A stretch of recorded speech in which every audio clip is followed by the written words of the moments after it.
Hey, what's up, what's up, what's up, what's up? Everybody, it's been a bit since we played some chess.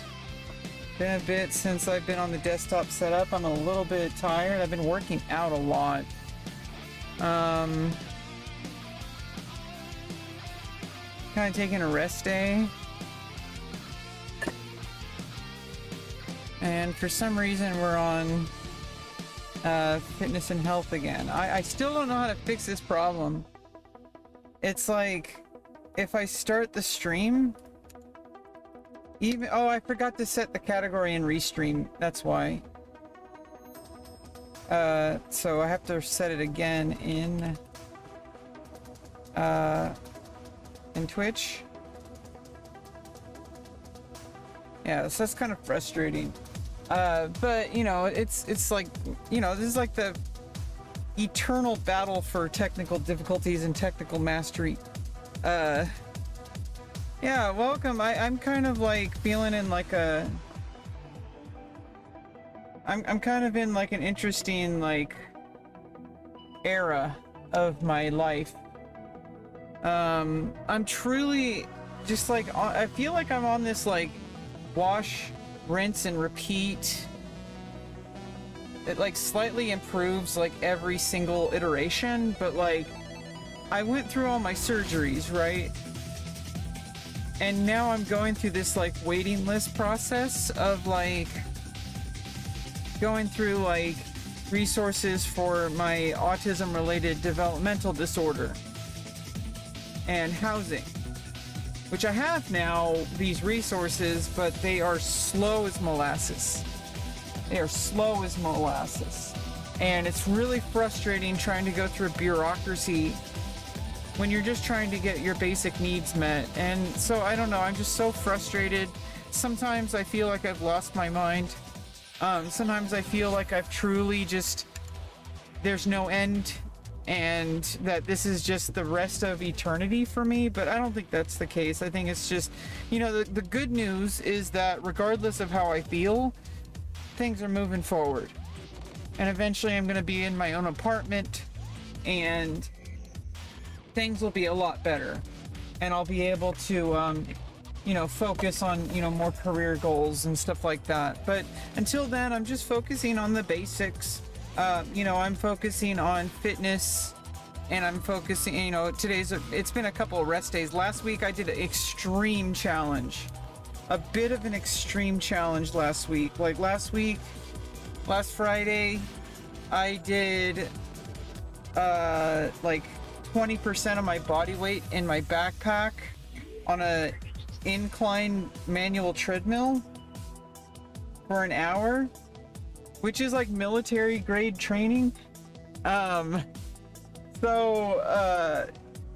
I've been kind of taking it a little bit easier. Like I did do some like, you know, 12.5% body weight backpacking, and I did some incline without any weight. So like, you know, I did a couple workouts this week, minimum of like 3 days a week. I consider success, which I did. And so you know, it's just like you have to allow your muscles in your body to like repair, or you're just going to destroy yourself. And so it's like, you know, I'm trying to get into like, basically I'm just kind of like going back and forth between different endeavors. Like right now I've been doing a lot of just kind of self-study, like for physics. You know, like I've been using OpenStack's physics textbook and taking notes and doing some, you know, doing the exercises, and a lot of the exercises in the early chapter are more conceptual. So like for example, like I'll do a lot of the answers where I'm actually writing it out like it's a book. And so it's like, and then I take pictures of these. I split the page in half so I can just take a single picture, and it'll like, and then I'll parse it into a special ChatGPT physics tutor. and it'll just like, you know, and I load up the OpenStax textbook so that it can parse it and check my answers.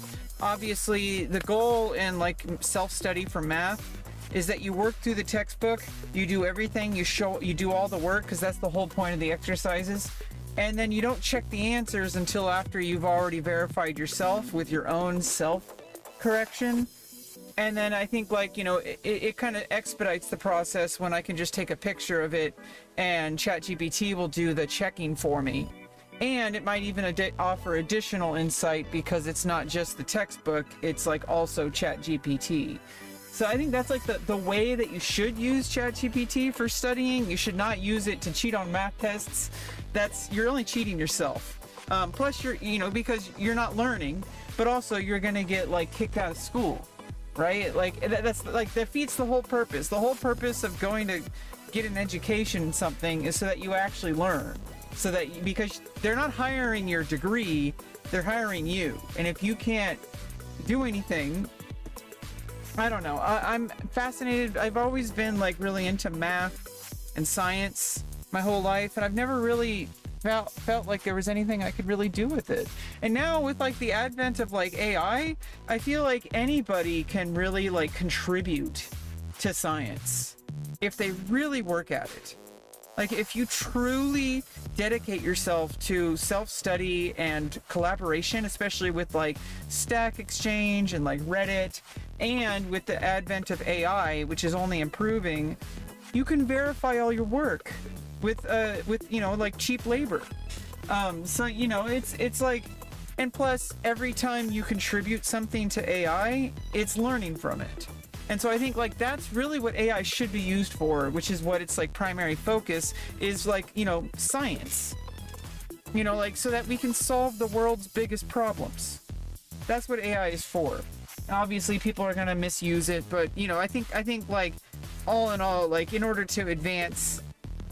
Hey, what's up? Drain Gang Shift. Yo, what's up? We're gonna get to some chess pretty soon. If you want to play, let me know. I generally play 10-minute games. It's a good mix between faster and slower. But here's the thing is like every single time, you know, like not only am I improving my own conceptual understanding of physics, like every time I work through the textbook and then use ChatGPT to like verify it, because I'm working with a high school textbook, which is not, it's like classical physics. It's OpenStax physics. And so it's like I just need to learn like the actual like basics of physics, and before I go on to modern physics and like, you know, which is relativity and quantum physics, possibly go into particle physics. But self-study is like amazing because I don't have to go at anybody else's pace, and if I ever want to actually get a degree, I'll already have all the foundational knowledge. I have a lot of foundation in algebra, trigonometry, and some geometry I kind of had a rough time with. It was really confusing. Not really confusing. I got good grades in like, but I haven't taken geometry since like 8th grade. We're going on chess.com. Let me just solve this. Like, I was just doing some puzzle really quick. So this is should be a mate in 1, right? Because it's like we got opposition. You know, so it's just like, you know, moving the rook over here. Not mate in 1, mate in 2. Ah! Don't want to misclick. But if you want to play, we can play. Is that you? Chess in a tree? Somebody wants to be friends. Chess in a tree. Let's play a friend, or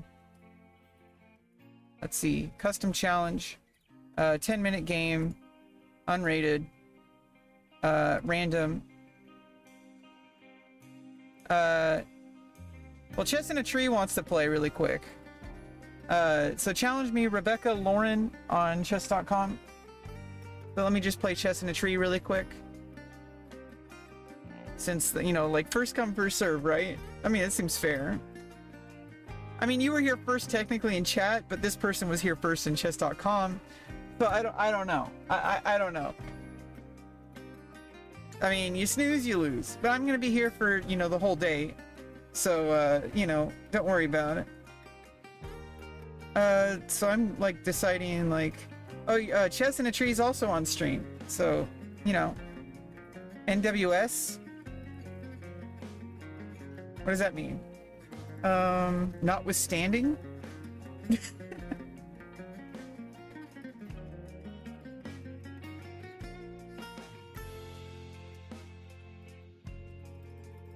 I'm kind of thinking that, like, oh, no worries. Now I'm learning your language. You know, that's actually one of the foundations of, like, math and science, really. Physics is like a more like, you know, since it deals with the natural world, physics deals more with, like, is more of a, it's more of a real science. Not in the sense that there's no such thing as, like, a fake science. Well, I mean, there's pseudoscience, but, we're talking about, like, you know, STEM. Physics comes from a place of application where it's modeling the real universe and like the phenomenon that happened. Whereas, like, mathematics, like, you know, kind of like in general, I don't know, it always deals with, like, kind of more real thing. Math is, like, kind of interesting. Because it's like algebra is more of, like, that's more abstract because it's dealing more with, like, linear algebra, especially, like, that's more like algorithmic, like, data, like, figuring out, like, data sets and stuff like that.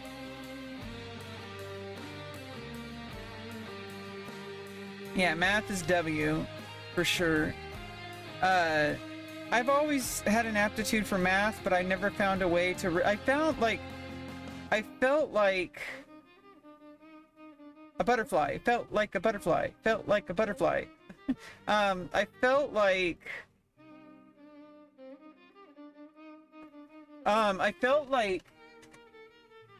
there was no real application for me, and I felt no real, like, drive to, like, pursue math. But like I said earlier, you know, like, nowadays, especially because of, like, ChatGPT and, like, other AI tools, everything that you contribute goes to the entire, you know, Zeitgeist or whatever.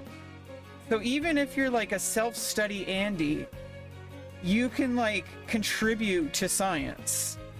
And you know, you could for a while, like, especially with, like, the internet, with, like, Stack Exchange and, like, Reddit.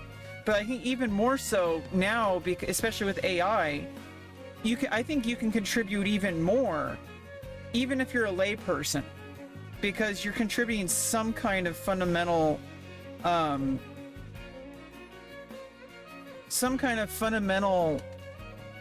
like, concept that nobody else can provide. And obviously, the more you study and the more you understand, the more you can contribute. And so that's why I'm, like, dedicating, like, some self-study, regardless. What does this do for me? So, like, the biggest reason why I want to get back into math is because it's a useful skill, and there are people who really need help learning math, especially people going to university. And so someone like me, who has extremely strong conceptual understanding and a huge foundation in mathematics, can probably make some good money as a private tutor. So it's something I've been working on, trying to figure out all, you know, we live in a gig economy. There's multiple revenue streams you got to make. You can't really exist. That's just a free knight. The bishop and the knight are guarding it. I think the knight's better because then the knight defends the rook, in case the bishops trade. But this does allow the bishop to come in again. But then because I'm defending the rook, it allows the knight to you know, because, you know, then I can just recapture. So either way, it's a free piece.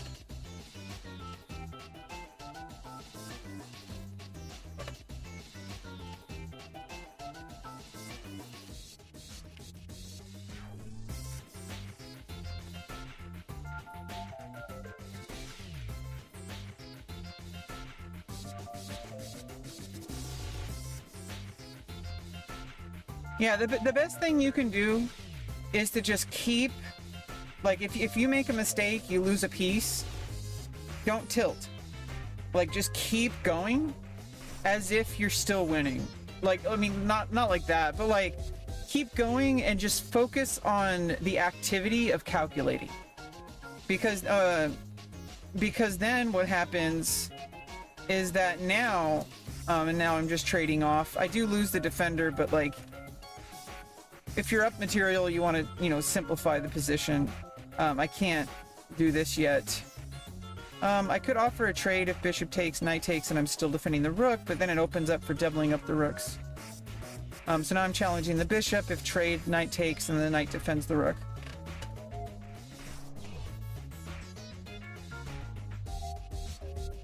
You basically want to calculate, and this is what you do when you're winning, when you're still like kind of unsure, like when it's still even. Regardless of what's going on with the position, the best thing you can do is to just focus on what is. What is the current state of the board, and just work with what you've got. That's the best thing you can possibly do. Well, since there's no queen on the board, I don't have to worry about some kind of checkmate, plus the bishop's there. I could challenge to trade the bishop, but I'm going to take the opportunity to develop my rook.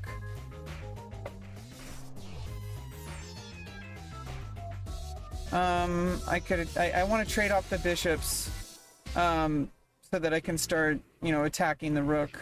So I'm going to challenge the bishop again. If you attack, I could bring out the pawn. There's no dark squared bishop to worry about, so I don't need to worry about exposing the king.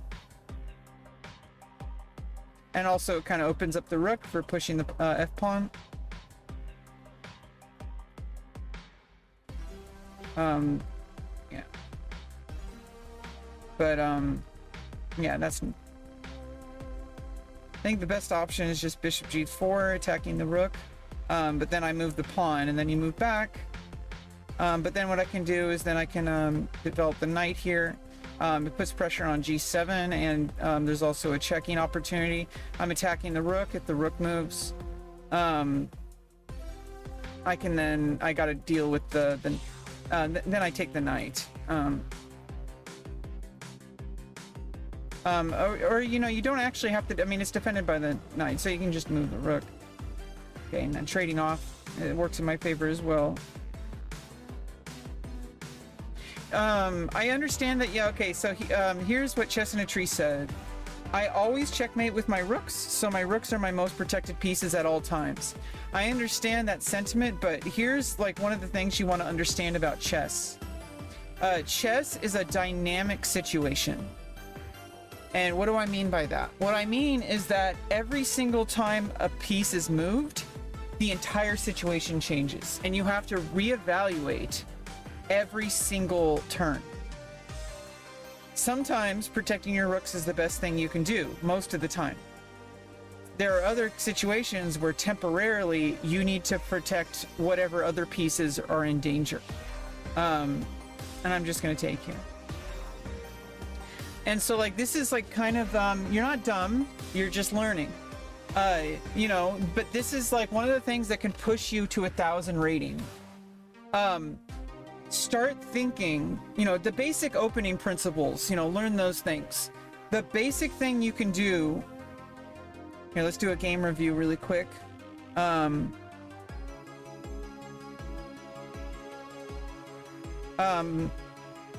first let's do our own analysis.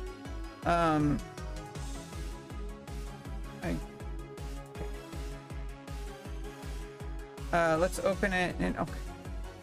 There's supposed to be an open and analysis board. Let's just go to game history here.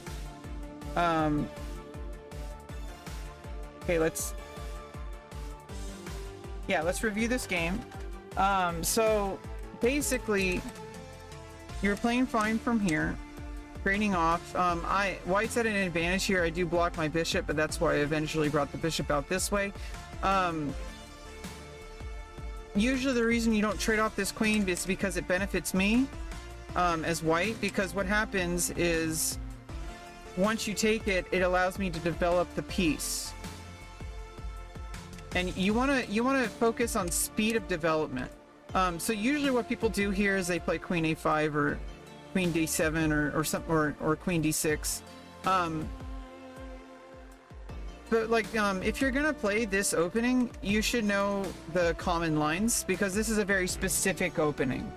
I would prefer, I mean, if I were you, I would prefer something that is a lot more open-ended because you're still learning the fundamentals of chess. Unless you really know how to understand chess, like the actual like ideas behind the opening, I would recommend against playing a very specific sharp like the opening like let's take off the evaluation. An opening like the Scandinavian is a very specific line.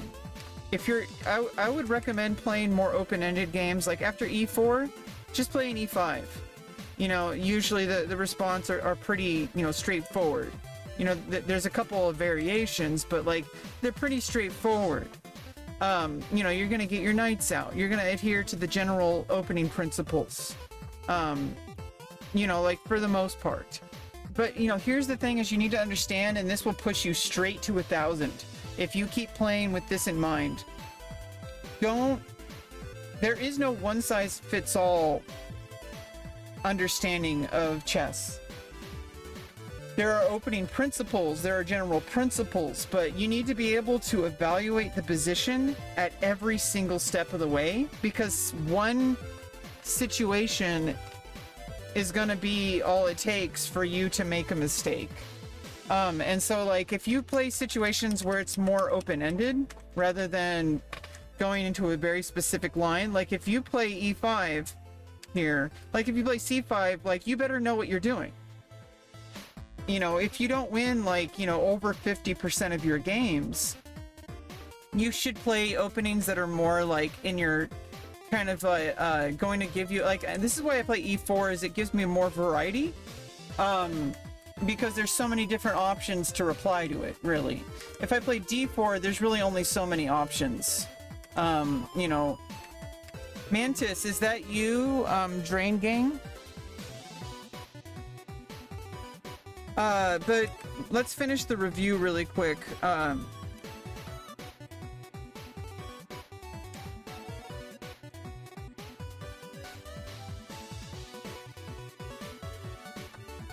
So after here, like, you know, just better thing to do would just be like to bring the queen back or like slide over here to maintain pressure over on the king.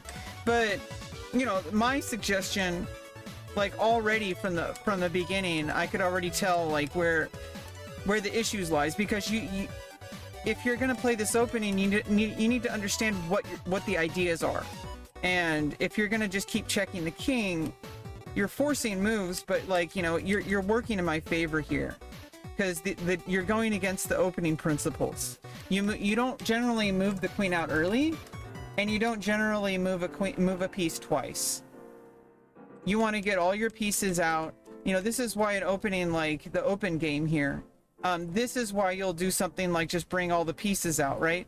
It's you want to get all your pieces developed towards the center generally, and so like playing like the open game or the center game, it allows a bunch of different types of flavors, but in general it's going to have the same format. You're going to get all your pieces developed, and you're going to have a lot more dynamic play, and you're going to have a lot more fun, because you're going to have a lot more options, and you're not going to lose right away. If you play an opening like the Scandinavian, you're going to lose to anybody who understands the opening better than you, because this is a very specific set of dynamic. You're basically locking yourself in to a very specific path whenever you play like a specific opening that's not like more open-ended. Especially if even like Sicilian defense is still pretty open-ended. There's really only so many things you can do here. The only thing you have to know, remember, you know, like in the Sicilian, is that as soon as white plays d5, you have to take. I mean d4. As soon as white plays d4, you have to take here. That's pretty much the only thing that you generally you know, like have to remember. Like everything else is like kind of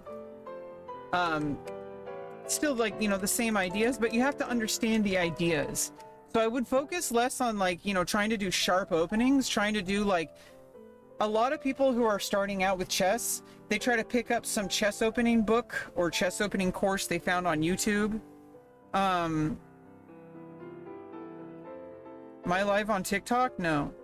I could be, but I'm not.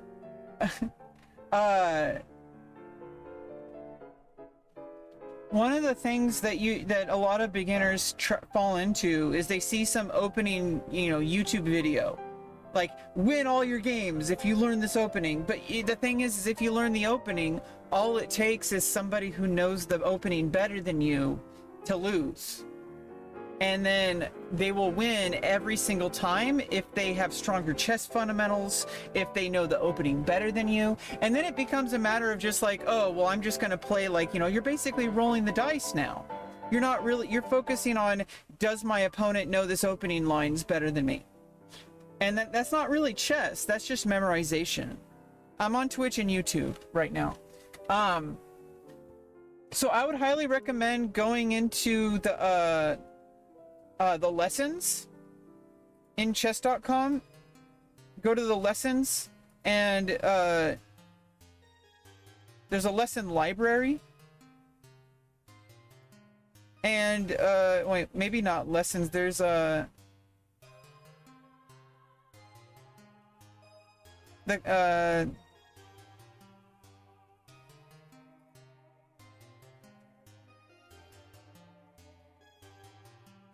mean, you could just start with like the beginner starter kit here, right?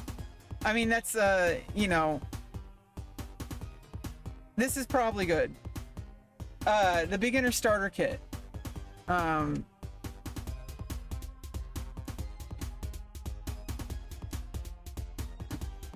So if you go to, I mean, there is like a I'm trying to find, like, if you go to lessons, there is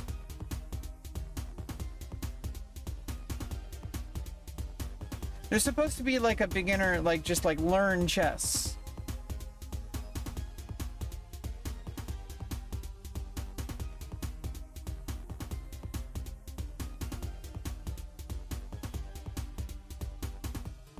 But either way, you know, whatever it is, you go to lesson library, level beginner, rules and basics. There's learn to play chess, and then there's playing the game. I mean, you could go through any number of, like, as long as you filter by beginner, you do theme, rules, and basics. And, you know, you could start with the official chess.com ones, but, like, you know, generally any of these are going to be good. And then what I would do is no matter what you're doing, go to chess puzzles, go to custom puzzles, and you want to include all puzzles in a rating range. As an absolute beginner, I would go from 100, and since your rating is about like 300, I would go to 100 to like 350, or like 100 to 4. Let's just go 100 to 500. And then what you want to do, you want to do mate in 1. You want to normally you select all, they're all selected. You want to deselect every single one of these. Let me show you, like, on a better, fuller screen. Where is it? Yeah, there it is. You basically, you wanna filter by all of these, like uncheck all of these, and then you want to check on mate in 1.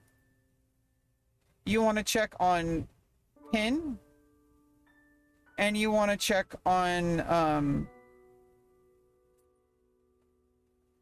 forks.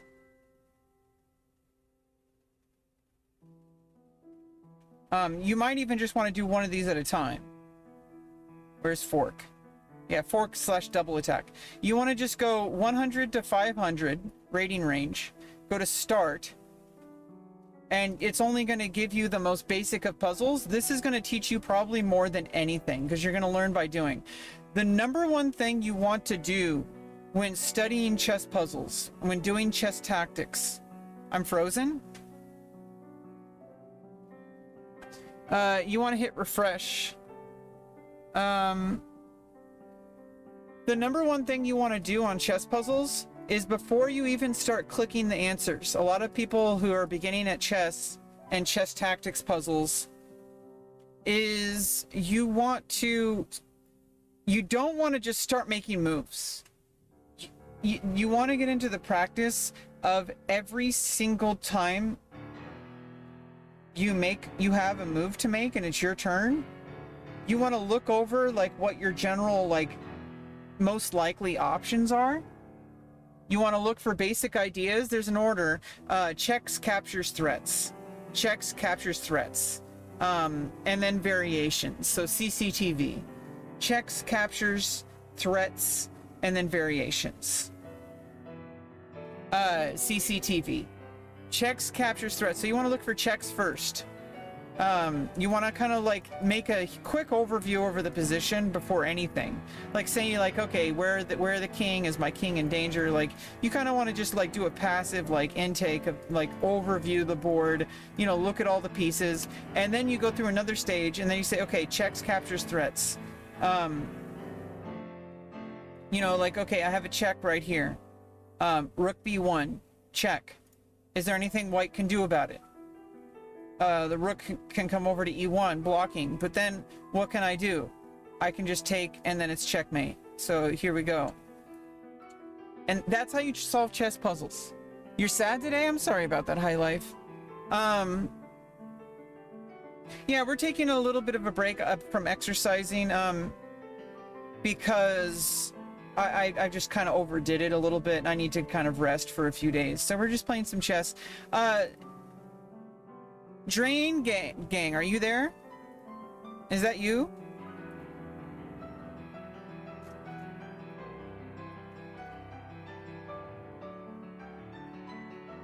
Either way, I'm playing this person because this person wanted to play.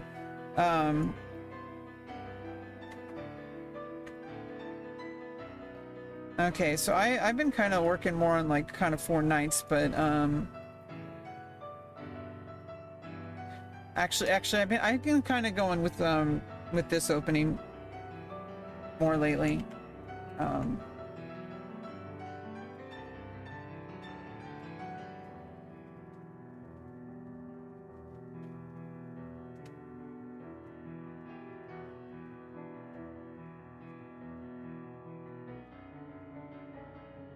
Just getting the pieces out, defending the pawn that's under attack. Anytime I can trade the knight, no real rush. Trying to get prepared to castle. Black probably wants to bring bishops out over here, attacking f2. You know, long-term ideas, but you know, obviously, if the knight came out right away, I'd have to maintain pressure on defense of c2. If the knight came out right away, I don't really have to worry too much about c2, but I could always attack the knight, and then it can't move back. It would just have to move back. So this would be a wasted move. I don't really have to think about that too much. Castling would probably be good. Is there any other idea? Can't really attack the bishop too much. I'm not really required to trade off the knight, bishop for the knight just yet. I think castling is really good. Protects the king, gets the rook out and ready.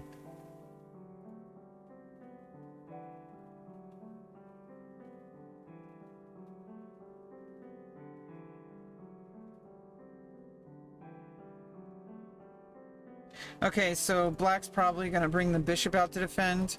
If I really want to, like, you know, kind of create some imbalances, I'm not really forced to do this, but if I allow bishop d7, then I kind of lose whatever advantage I had over here.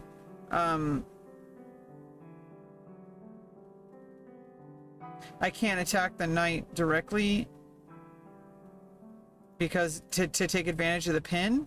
So because the pin is not really, it's, you know, black's going to be able to unpin if I do something else, like bringing the rook out, or preparing an attack on the bishop. I'm just going to take the knight.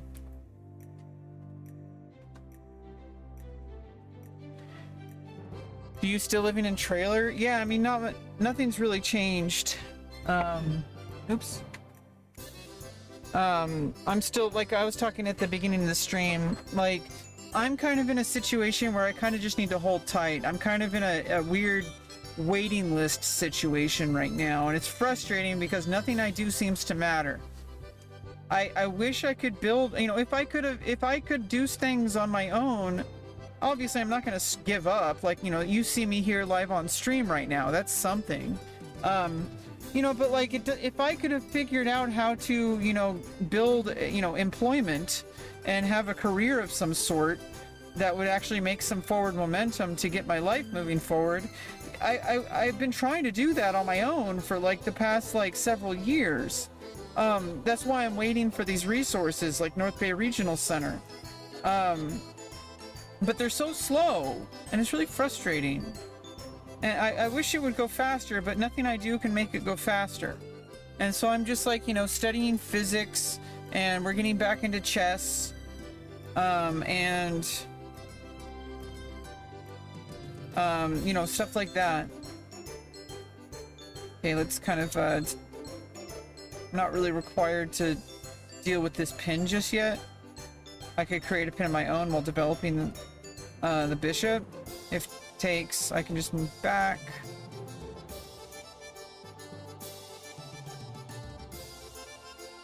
And then I can eventually challenge the bishop.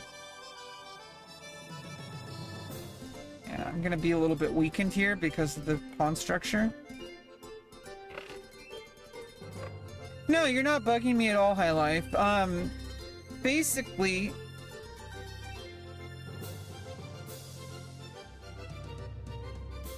I'm waiting for people to help me, whose job it is to help me. These people are really going very slowly, and they're required by law because I have a developmental disorder, and they are a regional center, which is required by law by the Lanterman Act to provide me access to safe and, you know, appropriate living. I'm not in a very appropriate living situation. This is not okay. My living situation right now is causing me extreme distress, extreme lack of access to resources like employment options. Like I need help. I have a developmental disorder. Just like if I was in a wheelchair, I would need access. I have access needs. I have a developmental disorder. And these people are going really slowly. They're really hurting me. But there's nothing I can do about it. I tried talking to a lawyer and they said there was nothing I could do but fire my case manager. And I'm like, I don't want to do that because what if I do that and things take even longer? And so I'm really frustrated about it. I'm really frustrated that I'm just being violated for the past year by these people who said that they were going to help me live a better life. They promised me better housing, access to employment training and employment opportunities. They promised life skill training, and it's been a whole year. And I don't know what to do. Okay, I kind of screwed up here.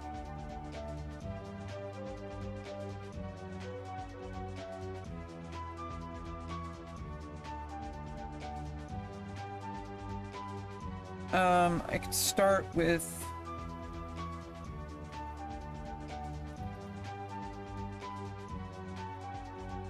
let me just go with this.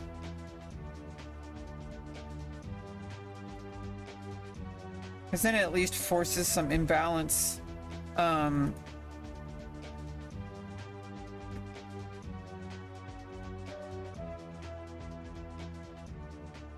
I guess I could sack the exchange.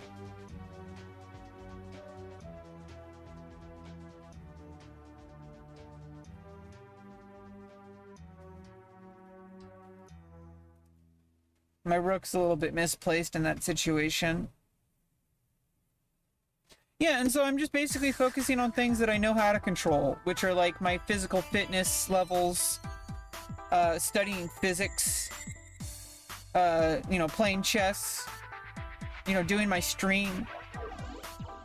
These are all things that are in my control, and they're definitely not really helping me with like, you know, they're like long-term, you know, career development, but that's like, you know, I'm trying to be realistic here. I'm trying to actually live a life that works.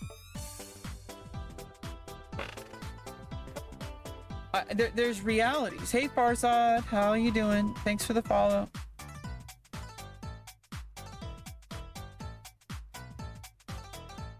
Okay, so now we've reached kind of an end game situation.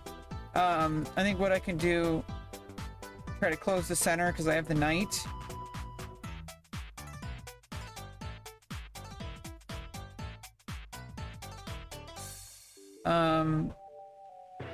There's really no way to prevent that, so I'm not really obligated to do that just yet, so I'm going to start pushing the F-pawn.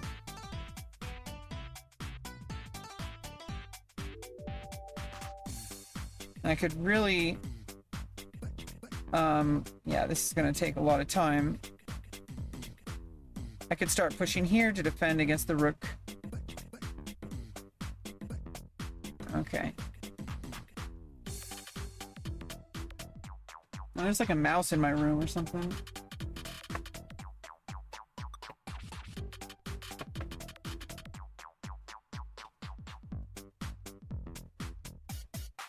Or that was something else. Yeah, there's been a mouse in my house lately. Kind of cute, but like it's also kind of like, you know, it might be chewing on like wires and stuff, and I don't want that. Set out some like non-poisonous rat bait that like makes it thirsty and has like ruins its GI tract or whatever.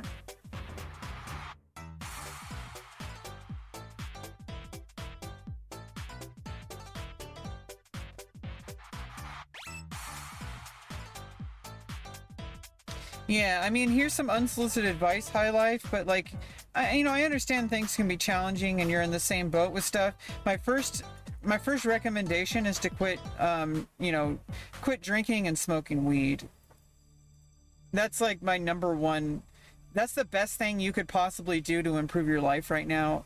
I know it's like really hard because if you start, you know, you're trying to run away from your problems, but if you keep running away from your problems, they're going to keep getting worse. And I know that because I have like a substance abuse problem, like with marijuana, which I haven't been using any weed for a while since I went to the mental hospital. I was hospitalized for like 11 days. Even though, you know, I did check myself in, it wasn't like against my will. I mean, it technically was, but it wasn't. I went there because I wanted help. But you know, if you're in a shitty situation, the worst thing you can do is to numb yourself. I think I need to first like reduce the rook's mobility before I move the knight.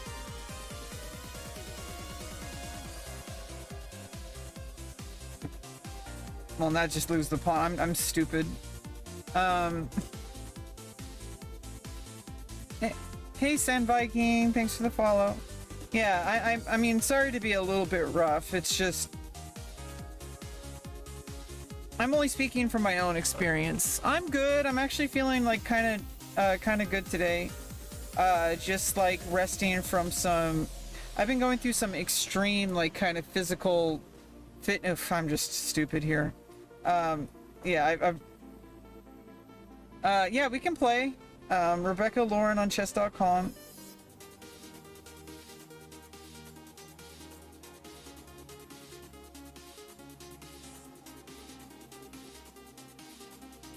You want to keep your king like kind of active in the end game.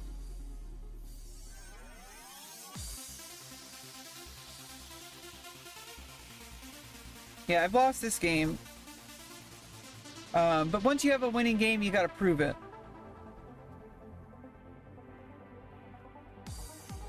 Yeah, so that's kind of where I am right now. Like, I've already been so proactive with trying to improve my life that at this point, I'm only, like, hurting myself if I try to do more.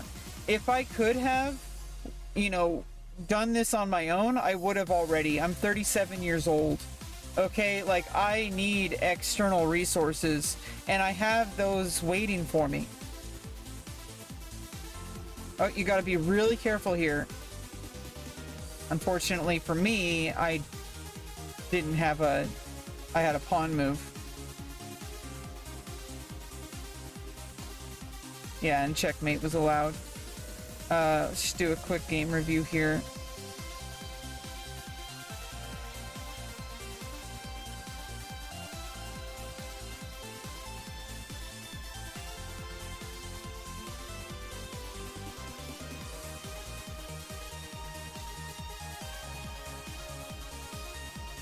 Okay, so yeah, this was where the problem happened. Because then you could put pressure on the knight. Oh, that was you, Drain Gang. Yeah, I kind of screwed up here. So I think I could have just kind of remained calm. I mean, at any time I could have forced this, kinda, but I think even just playing the rook here would have been okay. It's good. I could have started this. Yeah, that's actually the best move, according to the to the coach, the game review coach. Yeah, it's a good trade.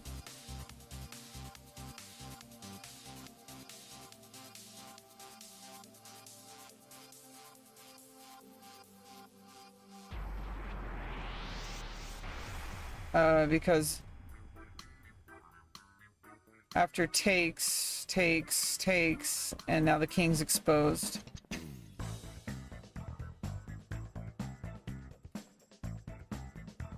If you avoid it, I guess knight a4 attacking the bishop, and defending the b2 pawn. If the queen moves, then I just got a piece for free. And I could just move the bishop back. And then you might lose, you know, the pawn, but there's all sorts of options. I need to, like, make my breakfast and I'll be able to play you. I'm just going over the game really quick, but that's where I lost the game. Even though this was, like, kind of okay. Like, I did lose the exchange, but it's, like, still playable. But like where I truly lost the game here.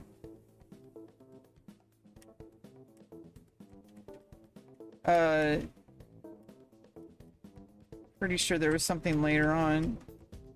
Yeah, I just like allowed black to just get extreme advantages. Like I just kept giving up pawns for no reason, give up a piece for no reason, all sorts of stupid stuff. I'm getting a little hungry, so like, how was my pin a mistake? It wasn't a mistake.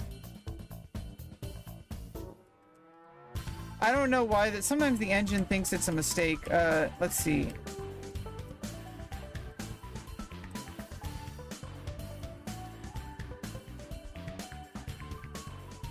Which pin are we talking about? It's not a mistake, it's just an inaccuracy, but you have to also realize, like, there's a tactic here. I'm trying to look for the tactic. Let's see. Because there is like some kind of pin, there's a pin here, but my bishop's undefended. I'm pretty sure there might be something that can happen with the knight.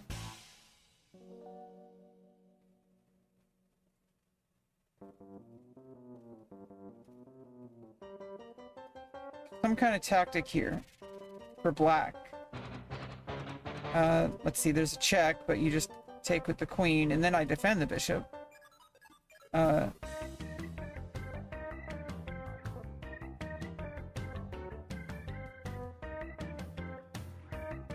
I mean, you're free to move the rook up here, but the pawn's defended. Oh, you attack the bishop.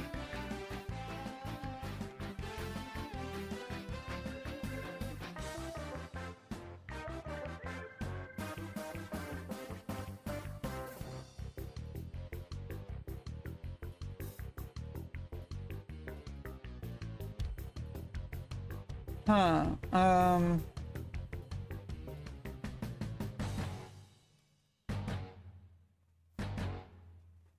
so I allowed a tactic of some sort here.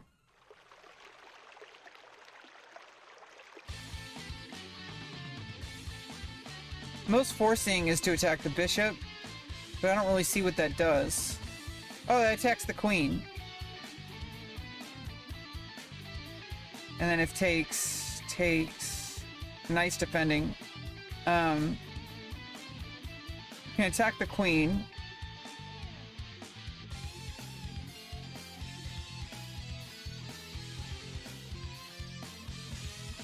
Oh wait, never mind. No. If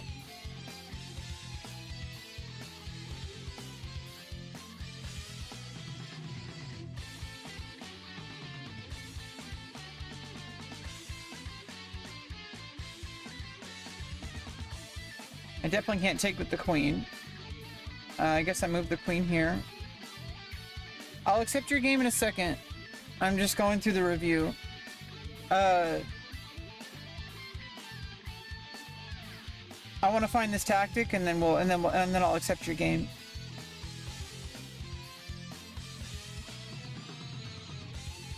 Oh, and then you're attacking here. Check. Rook takes. And then you win the exchange. Yeah, so I think the tactic is to attack the bishop. Yeah. And then the follow-up is bishop g3. I guess bishop d... Oh, then bishop d4. But like, what would happen if you do what I did? Is there a mistake here? Gives away a free pawn. You can win material by pinning the piece. So I guess I just wanted you to do that first.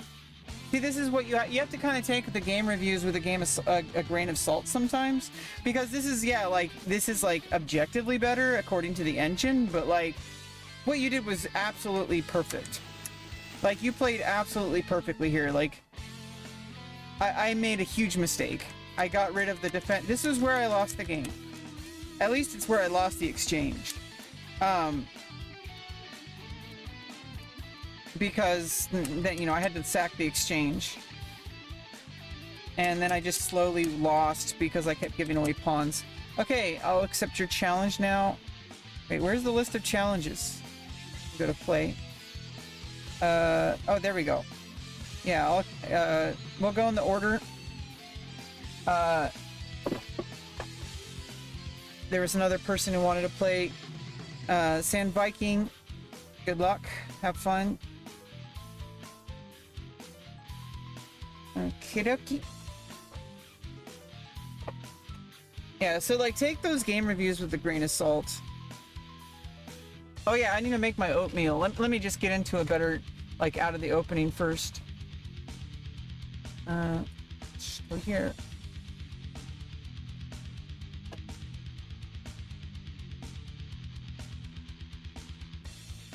Okay. Pairing D4. Okay, I need to get my oatmeal.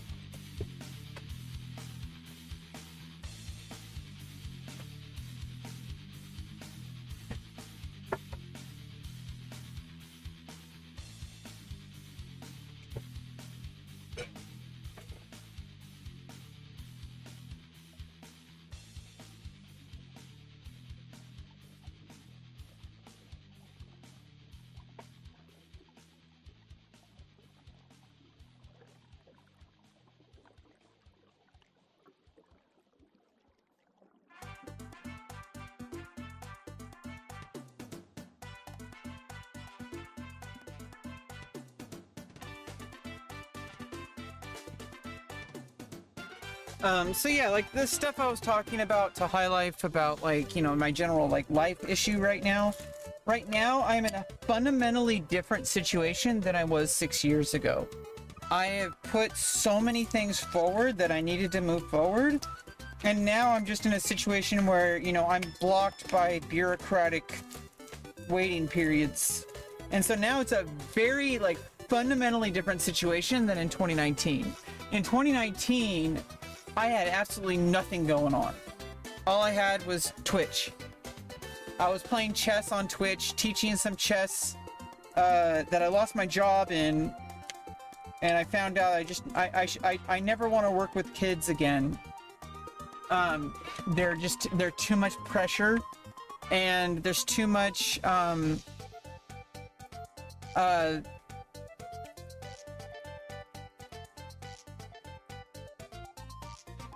there's too much pressure to work with kids, but also there's too much, like, there's too many variables of people that are going to have a problem with you for whatever reason. I'm autistic, and all it takes is one outburst for, like, a school to have a problem with me.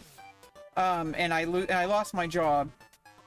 And it's unfortunate, but, like, that's kind of like that was kind of the straw that broke the camel's back on the fact that I needed, like, resources. And that I have a developmental disorder that's not going to go away. And I can deal with it and, like, kind of, like, learn how to, you know, maneuver the pieces of my life, so to speak, that are, you know, I can work things in to have a better outcome. But in the end of the day, that fundamental thing can't change. I can kind of, like, say, okay, well, now I can have, like, some additional resources. I can kind of maneuver the pieces around. And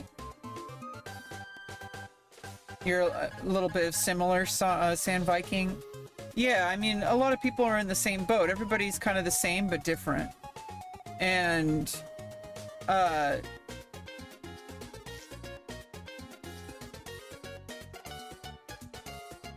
basically, I worked really hard over these past 6 years. I got all my surgeries that I needed. I got all this, like, you know, all these, like, resources put into place. You know, like, now I need to just wait for things to work. It's a fundamentally different situation. It's like, now I need to go, ironically, I'm in a position right now where the best thing can be, the best thing to do is what I was doing when I started streaming on Twitch. Just living my life and waiting. And trying to make things work, like, long term. Because back then, it was the worst thing I could do, was start streaming on Twitch, expecting, like, streaming on Twitch to work out, expecting chess to, like, help my career.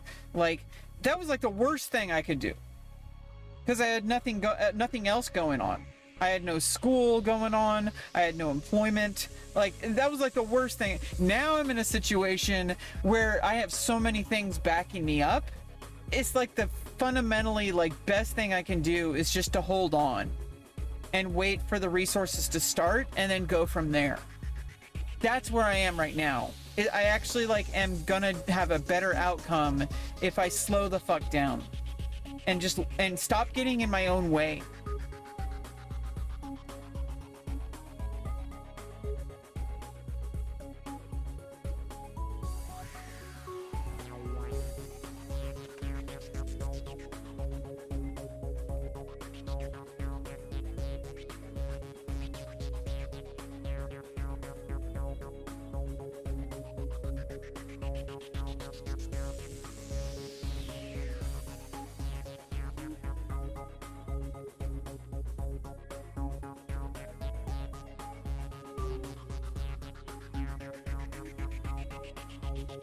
So I need to remember that, like,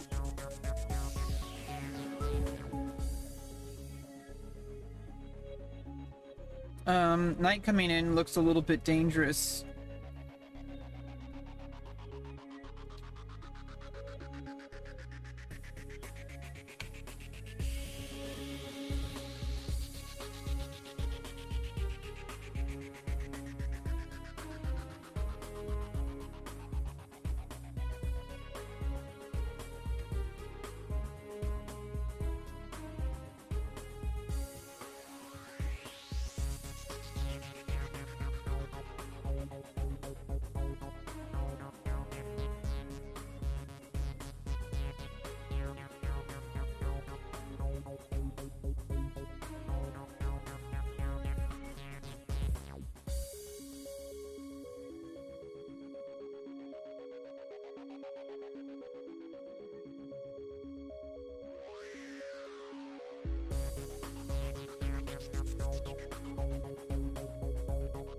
Okay, so d5 is defended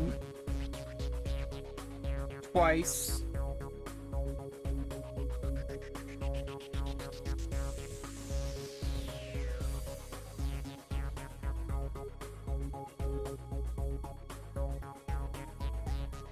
But then the pawn can push.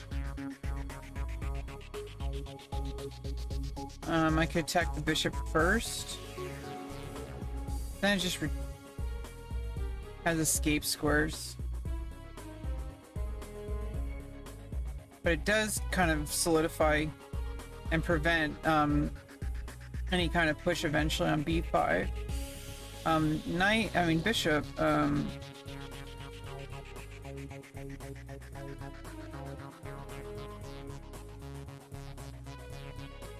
I think bringing out the rook and then the bishop.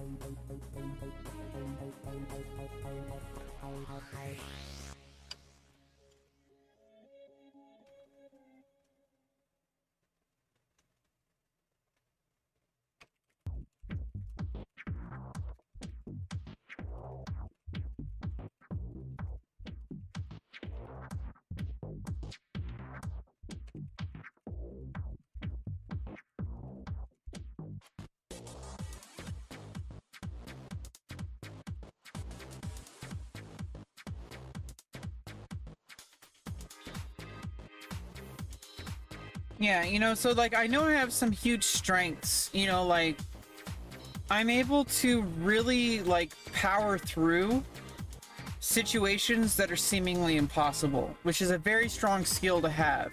I suffer from, you know, the consequences of that, but it's still like a real thing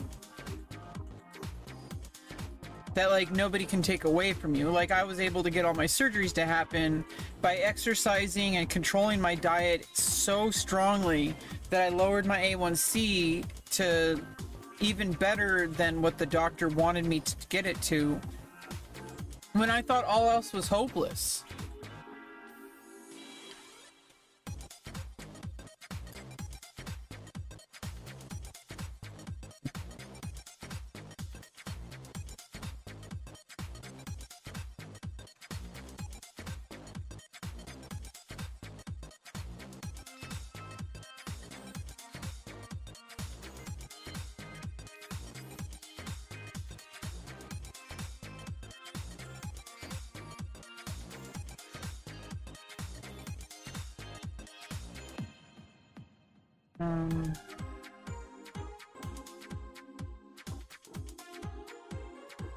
I'm gonna have to eventually, if the center closes.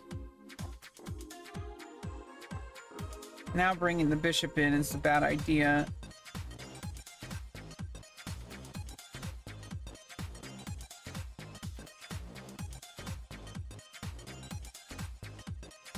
Or you know, with the queen.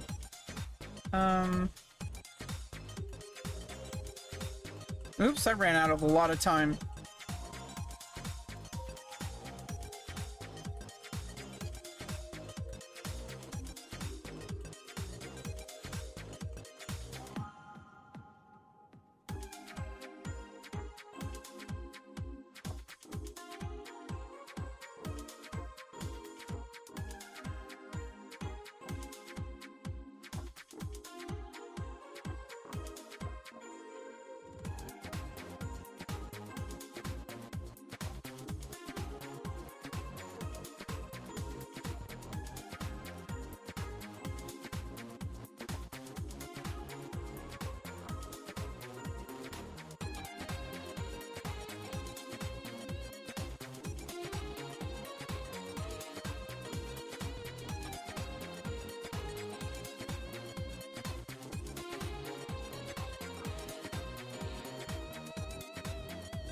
I gotta bullet out the rest of the game.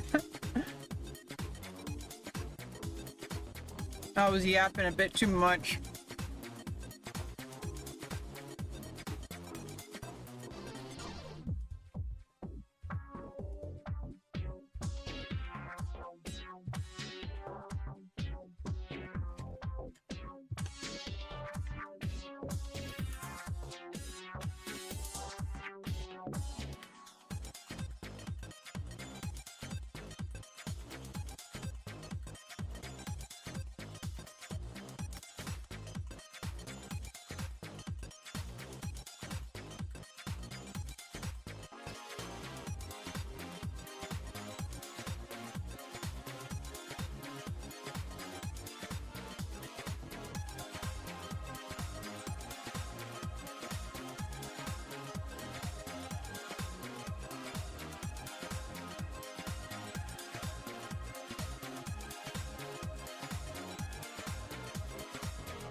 Oops.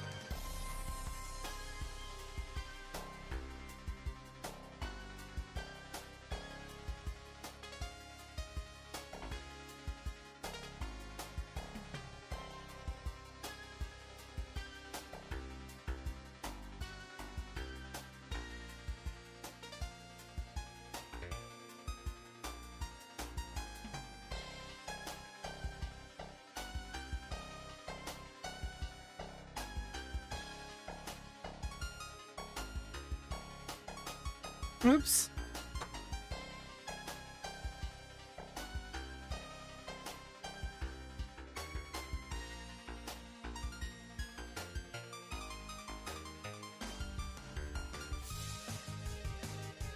Oh no.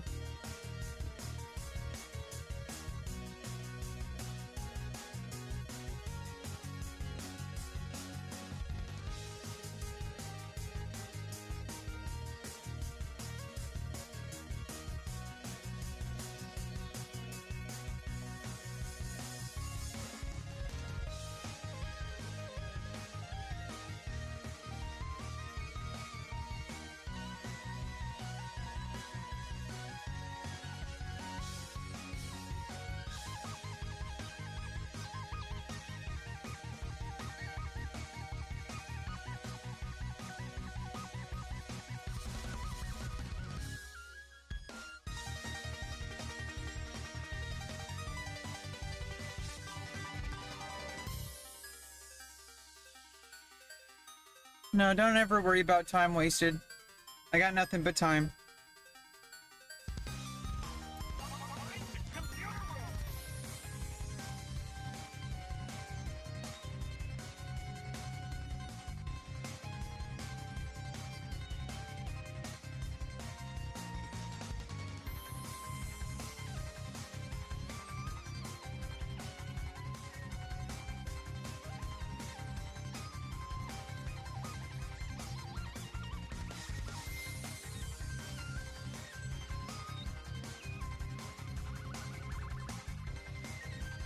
GG.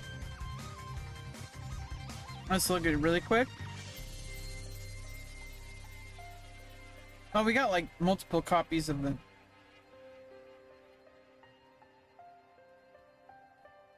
Oh, no, just a second. We're going over the game review.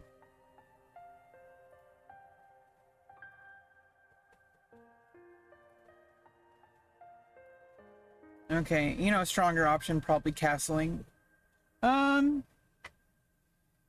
Better move was to defend a pawn that was under attack. Yeah, there's a pawn here. But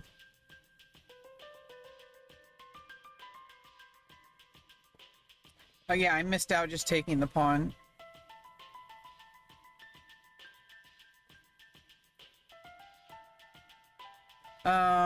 You are now able to eventually win a pawn.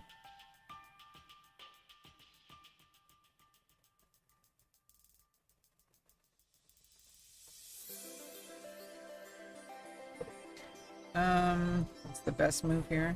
Yeah, I guess.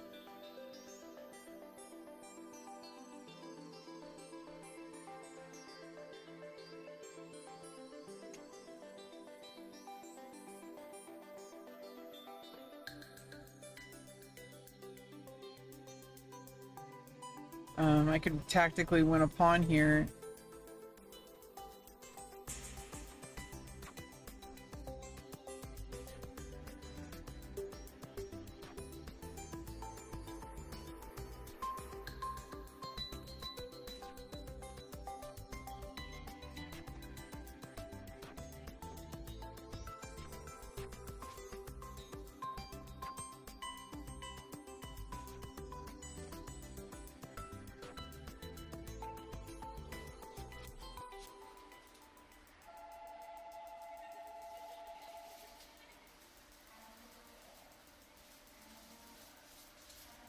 Oh, I'm probably not going to get to my DMs. I only DM people that I actually work with in real life. But I appreciate it. Thanks for the follow.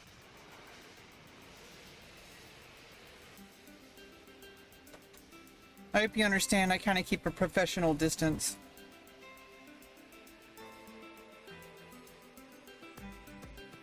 There's a reason for it. It may not be you because of you. Don't take it personally. I've had bad experiences with DMing people on Instagram before, and I don't really want to expand on it. Hope you understand.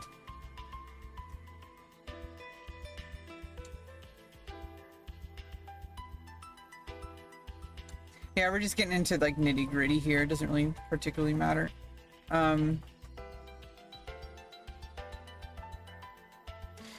Okay, who is in line next? I don't see your challenge anymore. Resend the challenge.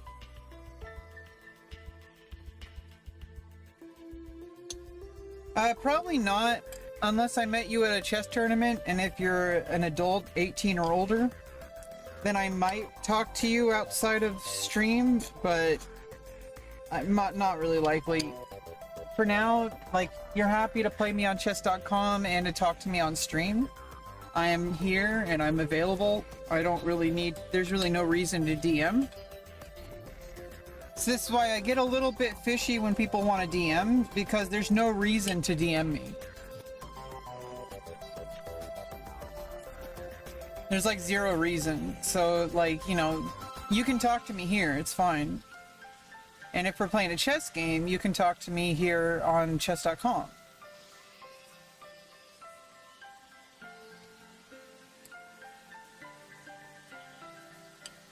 But even then, there's really no reason to DM. I'm a public figure. Unless I'm working with you directly, there's really no reason to DM. I try to keep things like professional. I'm not your friend. I'm sorry if you think that. I'm just a random streamer. Playing some chess and talking about my life. Hopefully helping people. Hopefully helping myself. Welcome back, High Life. But I hope you don't misconstrue Twitch streamers with people that you can meet in real life. That's not what this is. This isn't a social, like, connection app. This isn't a dating app. This isn't a friend finder app. It's social media. It's a place for people to kind of express themselves, and hopefully there's like kind of like a more like there is like kind of a general like community, but like I hope you don't treat Twitch streamers as if they're your potentially real friends. And it's a little bit frustrating because it's like because I'm not a super like successful streamer, because I don't have like thousands of viewers. Sometimes people misconstrue that and think that because I have less viewers, that means that I'm their friend. And it's like, no, you should treat me the same as if I was like, you know, like had 10,000 viewers.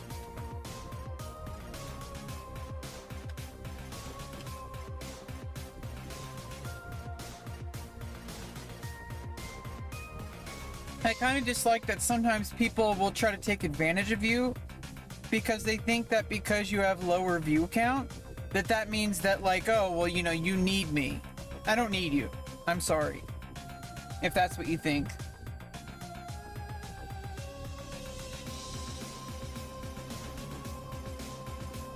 Okay, it's a weak square here.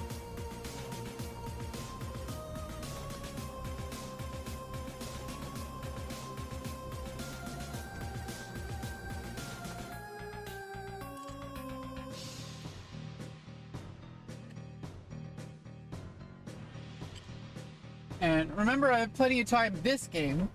Hopefully I don't spend all my time yapping like I did last game, but I hope you respect that. Anybody who potentially, I get this a lot. This isn't the first time, so this isn't about you. But I get this a lot where people think that people come to my stream and they want to hang out in real life. That's not gonna happen. Put yourself in my shoes. I don't know who you are. I don't know what you look like. I don't know if you're gonna hurt me. You don't need me. Okay, unsubscribe. You're funny, High Life. I'm not gonna hang out with you. Not unless it's like a public event, like TwitchCon or something like that. I'm sorry, Saiyan Viking. I'm not trying to talk to you directly. I'm talking like in general. There's people out there that think that because I have a low view count, that means that they have a chance to like hang out with me or date me. I get that a lot. Especially because I'm a small streamer, they think that means my self-esteem is really low. My self-esteem is not really low. I have a really high opinion of myself. I treat myself as if I'm royalty. Okay, you don't need to worry about that.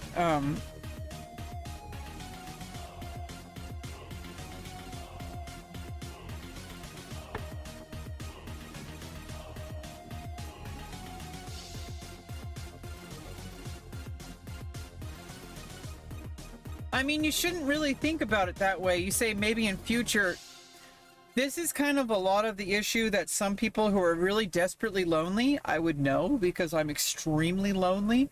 But you have to understand that if somebody says no, they don't want to be your friend or they don't want to date you, it's not a matter of like, if I keep trying, they might change their mind. That's really offensive and abusive, especially if they're women.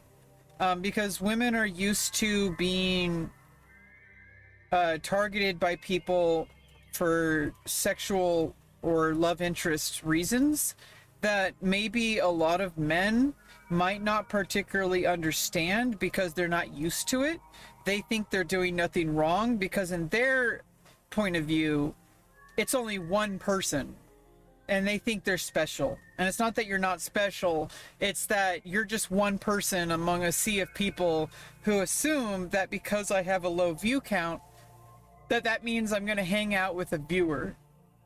Like, from a standpoint of a streamer, that's extremely dangerous.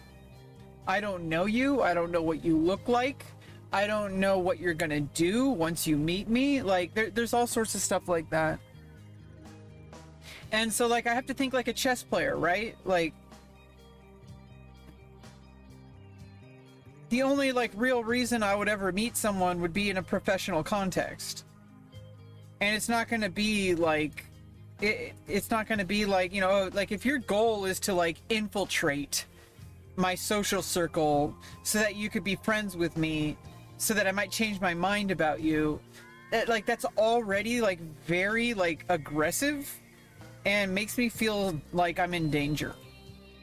And a lot of women will feel the same exact way, and it's not about you. I'm not just speaking just for you, Sand Viking. I'm speaking for anybody else listening. That's kind of like, you have to understand when you're a streamer, everything you say is documented. And so I'm not just talking to the individual. This is where people have trouble when they go into a Twitch streamer's channel and they think that they're the only person that the person's talking to, just because it's kind of obvious, like, if there's no other viewers, then they think that, like, okay, well, you know, but I try to think things like from a bigger standpoint. Everything I'm saying is being documented permanently online. So there's potentially someone else in the future, including myself, that will watch the video and, like, hear what I have to say. Most likely not, but, like, the potential is there. That's, like, what matters. It's there forever. Do you understand? Like, I'm streaming to YouTube and Twitch. Every time I stream, the VOD will be available on Twitch for, like, 60 days. On YouTube forever, until I take it down. So you have to understand that I think of things in those terms. That everything that I say on stream is bigger than me. It's there forever. It's a part of internet history. And so I have to think that way. I can't think like, oh, well, I don't have many viewers, so it's okay to say this because no one's gonna care. Like, or that I'm gonna ignore, like, I have to think like a chess player. Like, I have to think about the whole picture. Like, what would somebody else, like, when I'm speaking, it's not just the individual watching my stream that's listening, it's potentially millions of people. throughout all of time. Like even after I die, like in the hopefully distant future. So like you have to understand that when I'm saying something, it may not necessarily be directly to you. I'm speaking for the stream. And you have to also understand that every streamer, especially professional streamers, treats their stream the same way. And you should stop trying to become friends with streamers. They're not your friend. They're content creators. They're creating content. It's not about you. If you were creating content with them, that's a different story, but like, oh shit. I'm just gonna resign.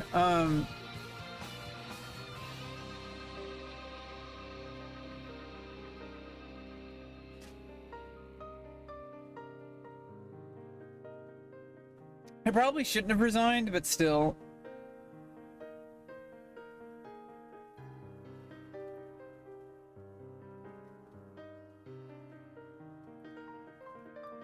Yeah, sorry to go kind of on a tangent with that. It's just like, I like to explore talking points. Because even though I have a low view count, I try to think about the big picture. Like, building this narrative in my mind that exists outside of the stream. As a writer, especially, like, I'm like building like a long-term picture of like what my talking points are. So it's not, you know, at the very least, I'm the one who watches the stream in the future. Because I do that. I review my own VODs a lot of the time. It's a little bit harder if I stream too long.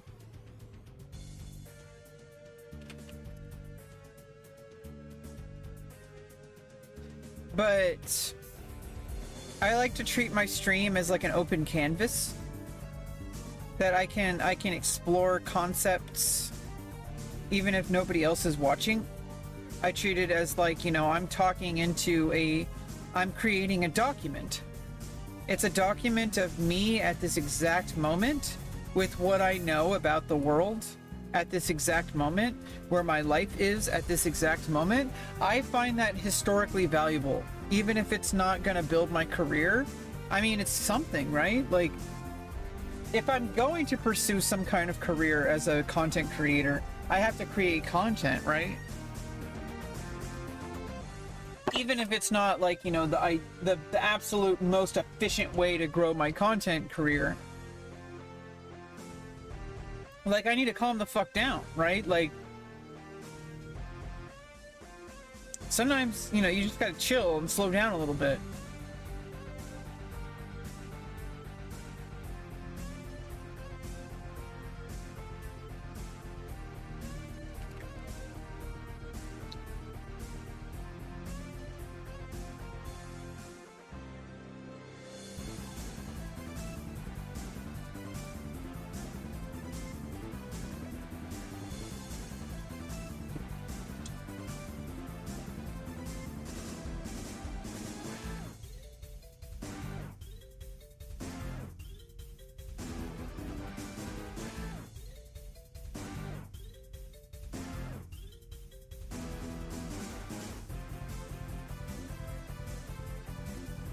Yeah,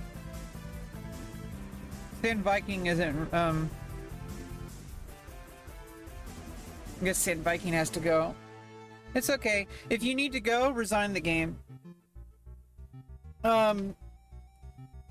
Basically, the best manners is, if you have to go, just resign the game.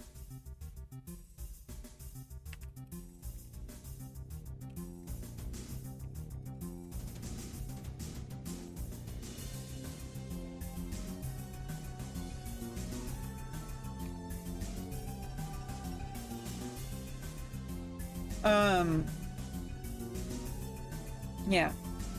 Thanks to the game. Basically, I can be a little bit like kind of harsh sometimes. I apologize. I apologize. I'm a little harsh sometimes with the way I talk about things.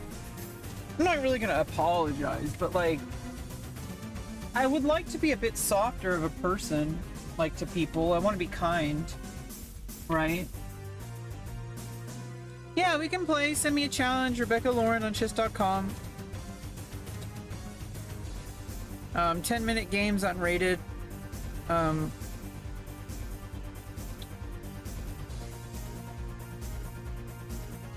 What's your name on chess.com?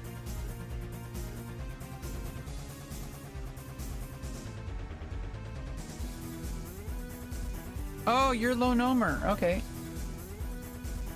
Yeah, I saw your challenge earlier. You've been gnomed. Yeah, thanks for stopping by, Sand Viking. Welcome to the stream. I hope you enjoy your stay. Pretty much just like, this is a place for me to, it's kind of my, like, you know, mental workshop. If you want to understand like the nature of my stream, like the TLDR, this is a place I go to kind of express myself and to kind of like workshop my life and to like kind of document like a lot of like stuff that's going on in my life. And I, you know, I can do that in many different ways. And when I play chess, I like playing chess with my viewers and I like having conversations. It's kind of a nice chill environment. Sometimes all we really need is just a kind of chill you know, environment, and that's fine. Not everything has to be about making content, especially since I'm not really relying on content creation for economic growth at this moment. Kind of doing it for different reasons. Just like kind of keeping the back burner on right now while I'm waiting for resources to happen. My life is going to start changing and it might happen really fast once it starts, but I don't know when it's going to start. That's the issue. Once I start getting resources into place, I think things are going to start happening like really rapidly. But until then, I'm kind of just waiting. And I hate that I have to like live my life this way. I really like being proactive, but nothing I do will make this happen any faster. Unless some miracle happens and I like suddenly like a whole bunch of resources drop on my lap.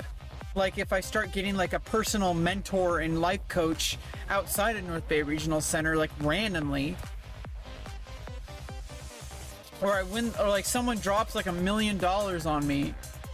Like, you know, like that's very unlikely to happen. So, you know, I'm always on the lookout for opportunities, but right now opportunities aren't really happening, and I don't know how to make them happen. If I knew, I wouldn't need the resources I'm waiting for. I've been an adult for, you know, I'm 37 years old. I've been an adult for 19 years. If I could have figured it out on my own, I would have. Okay, I've tried, and I'm still trying. You know, I haven't given up, but like, it's just so frustrating when no matter how hard you try, nothing in your life seems to get like any kind of progress. You know, but luckily, you know, I was able to get all my surgeries to happen. And now I can move on from that particular problem, which is really good. It was a big problem. It was a big problem, okay, like, but it's over now. Forever. I've made a permanent bodily change with transgender surgeries. And so, like, that's done forever. And I never have to worry about that ever again. You know, it's a good thing, but even if it was a bad thing, there's also, like, kind of some peace in the sense that once you know that something will never be able to be changed, it's kind of a nice peace. And that's kind of why I did it, was that even knowing that it's a good thing, that it's definitely what I needed, Even if it ended up not so good, I'm like, well, at least I did it, and I can live with that, knowing that I made a choice and I stuck with it. That's like a whole different ballgame. It's like not even connected to the gender dysphoria part. It's like just like a personal spiritual development that I tried and I succeeded, but even if it failed, at least I know I tried, and that is a success. Because I didn't want to live in limbo. I didn't want to live in this like Schrodinger's cat kind of situation.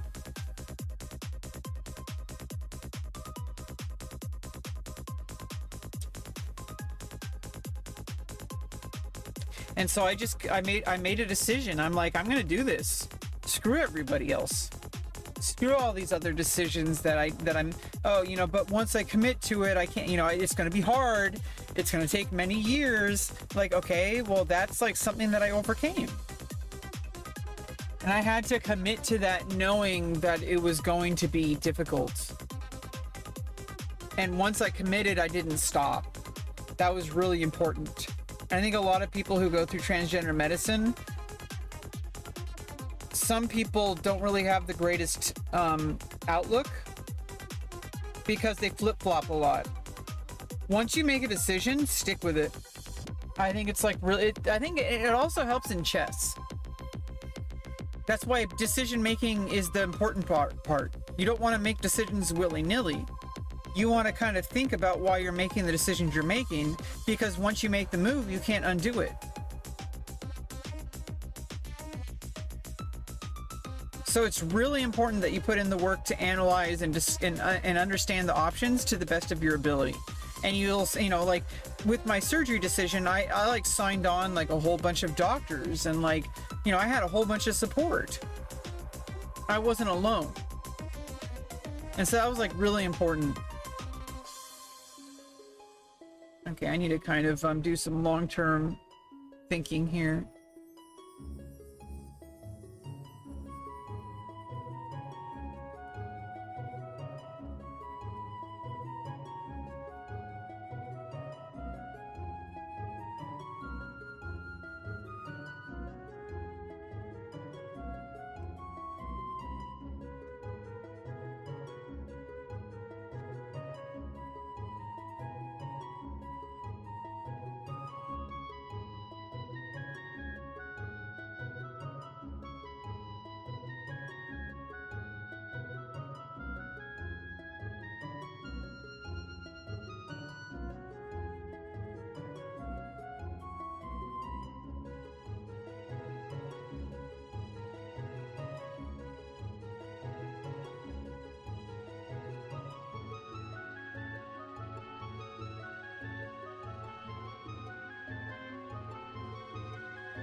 Chess Chick plays Space Dogs. I screwed up again. Oh wait, no, I didn't. Kinda.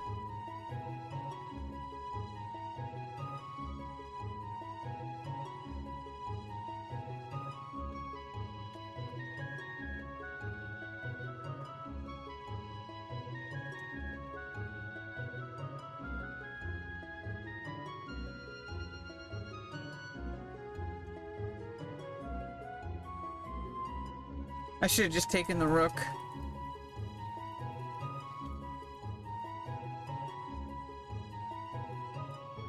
Okay.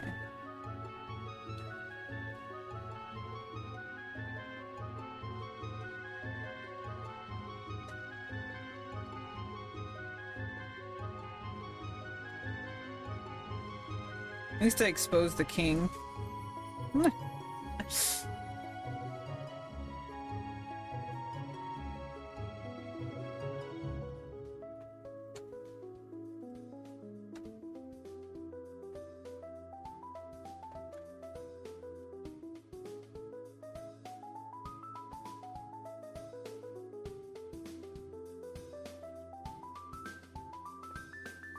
Uh-oh.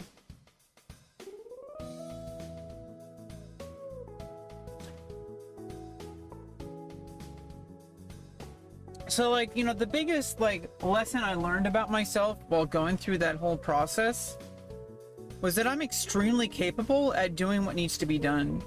But I need, like, opportunities. I need, like, guidance. Because if I don't have those, I don't know what to do. And I feel like I'm lost. I feel like I'm completely trapped.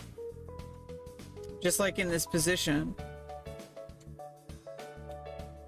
GG.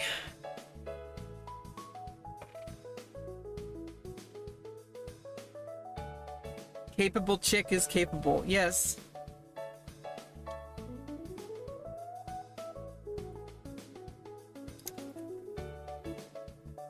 One second, I'm just looking over the game really quick.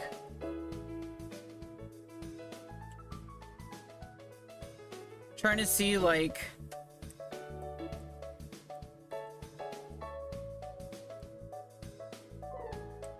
where I truly lost the game was here, really.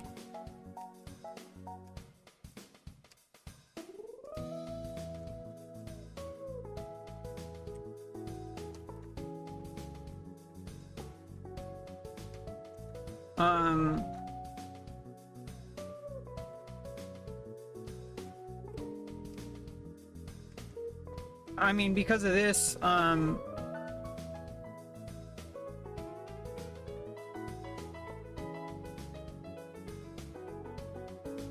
could have moved the queen back.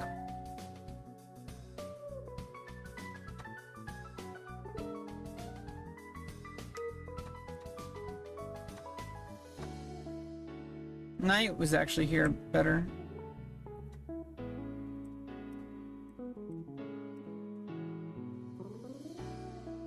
Okay. But then what happens?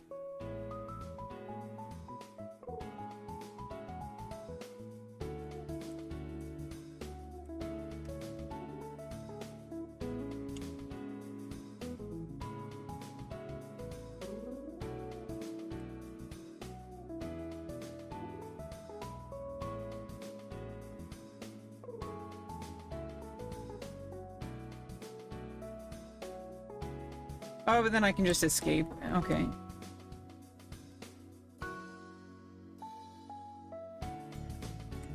Yeah, I think, like, where I actually, like, genuinely lost was right here, pretty much. I should just take him with the knight. Oh yeah, I gotta hydrate.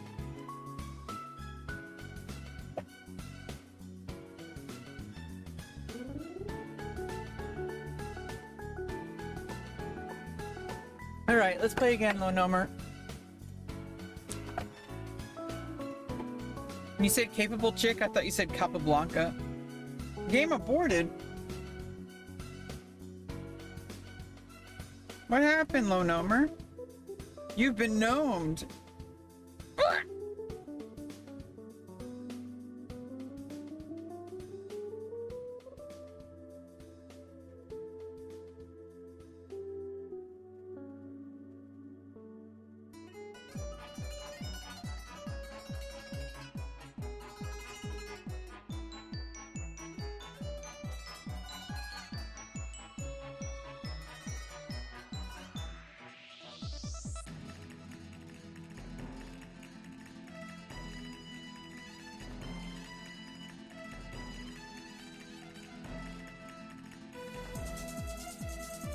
Anybody else want to play?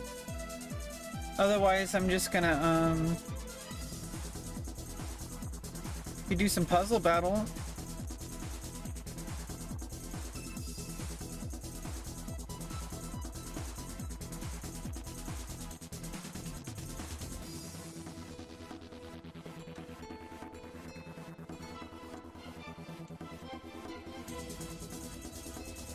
Oh.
Um...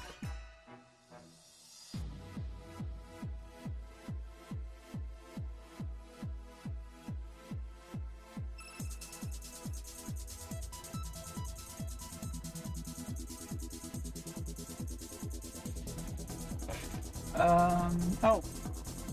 Duh.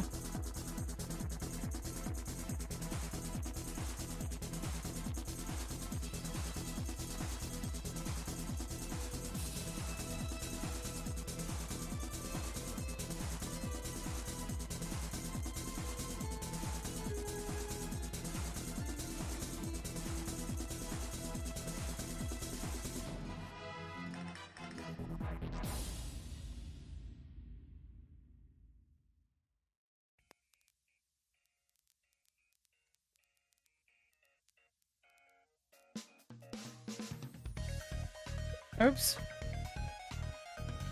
There's a knight there.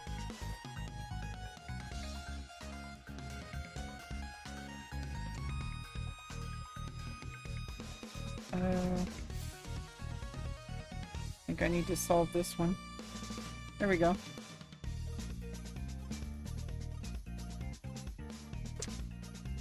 Oh my goodness. I won!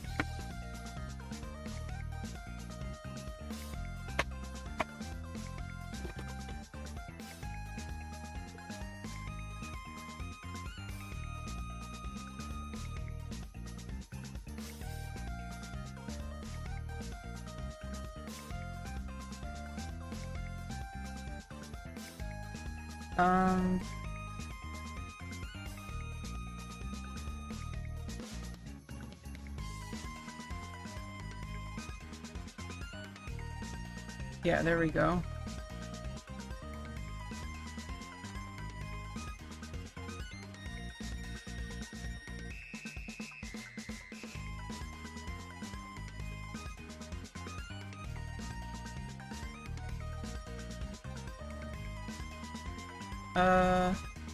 And then I'm gonna win the night.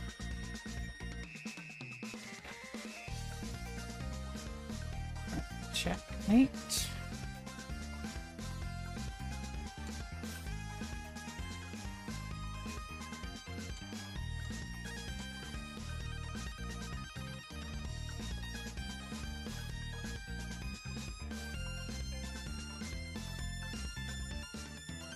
I'm just winning a queen. No checkmate threat from black.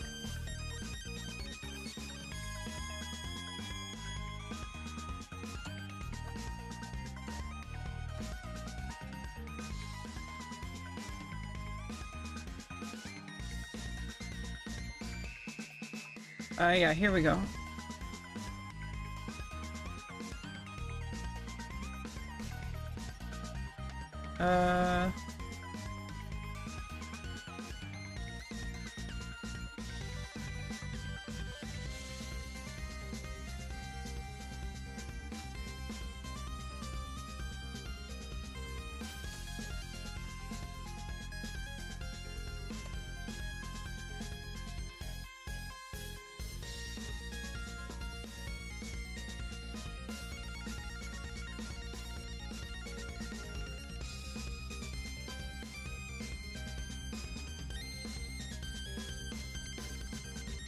Okay.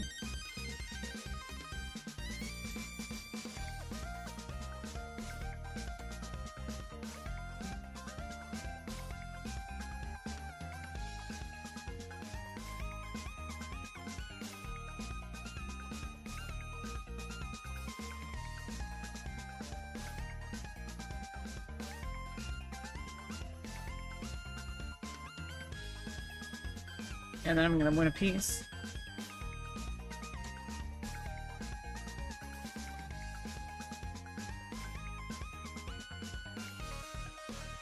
Gonna win a rook. Nice.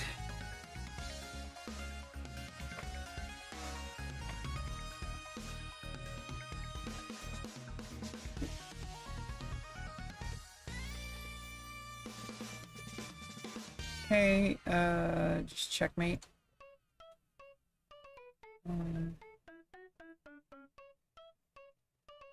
Yeah, and then remove the defender.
Yeah.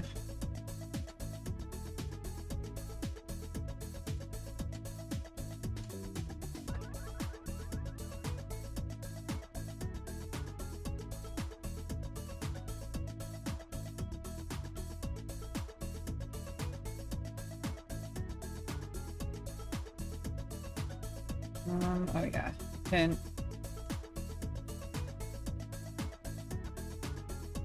Winning the exchange.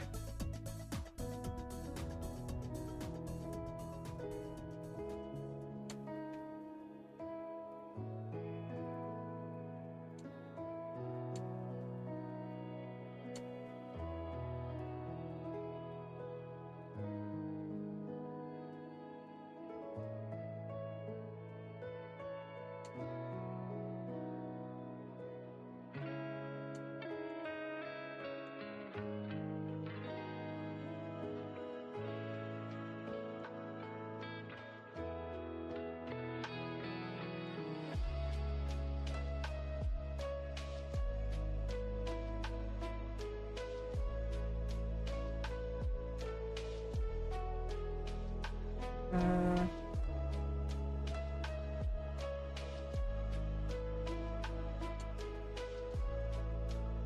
20 seconds to solve 2 problems.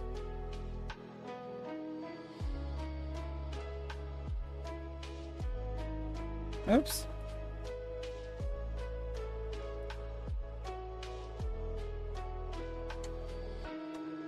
Okay.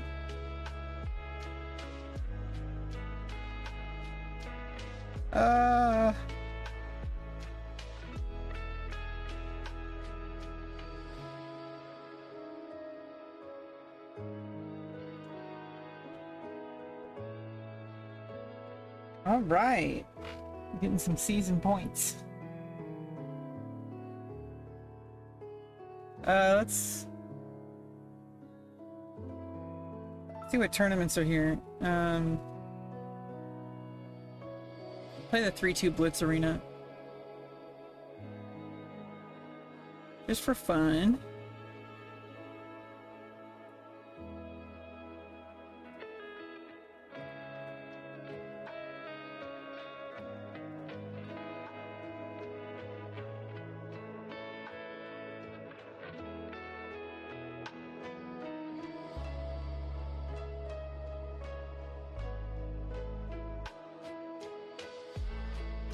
Oops. What am I thinking? I'm dumb. I thought... I don't know what was going on there. I'm kind of out of it. Might need some coffee. When I say coffee, I actually mean guarana. But it's the same difference, right? I make decaf coffee. Well, usually I make chicory root. Chicory root with let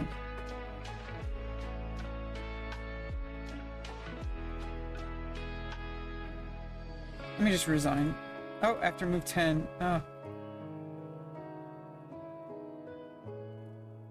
No, let's just keep going. You know, the tides of the battle might change at this lower rating.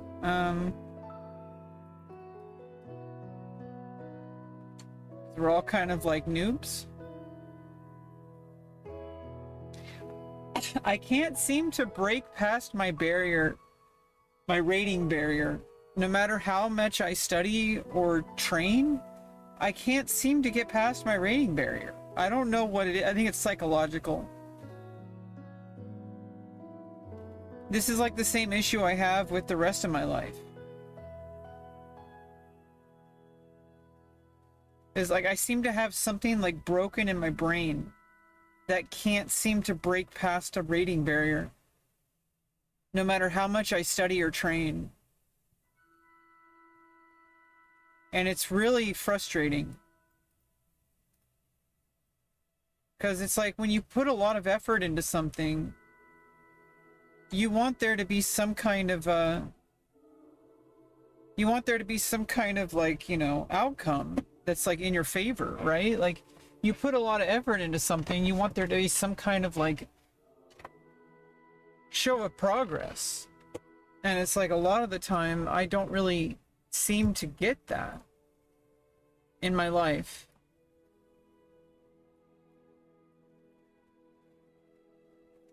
But, you know, I can just keep trying.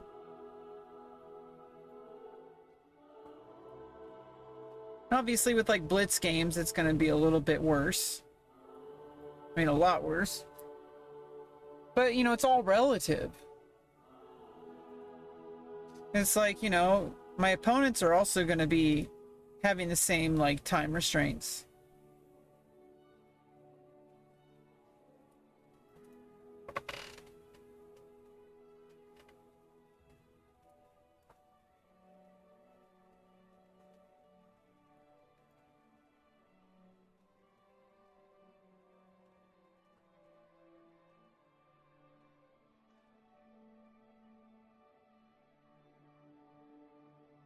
Tempted to go here, but I think I need to be playing a little bit more safe. There's too many ideas of kind of restrictive bishop, where I think I have a little bit kind of a slightly more active bishop here long term.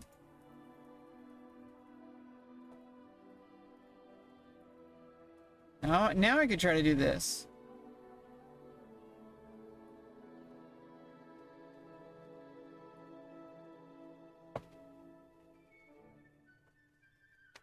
Oh, okay.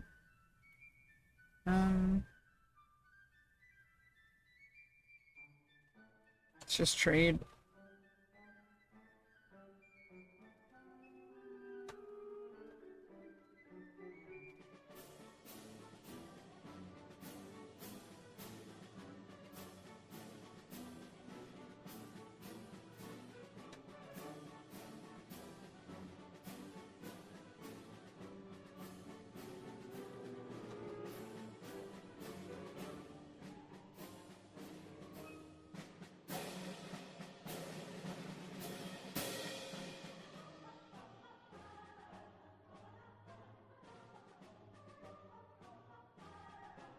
Okay.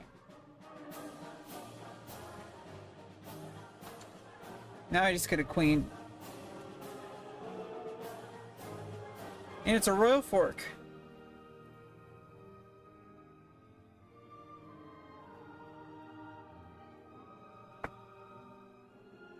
You're royally forked. Okay. Let's just kind of keep it safe. Maybe go after. Okay, just trade.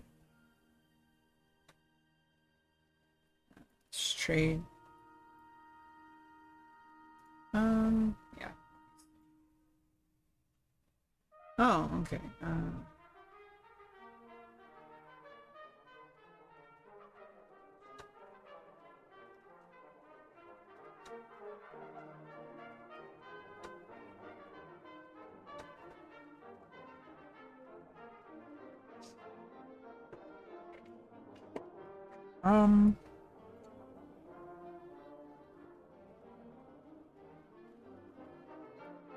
Oh, the knight.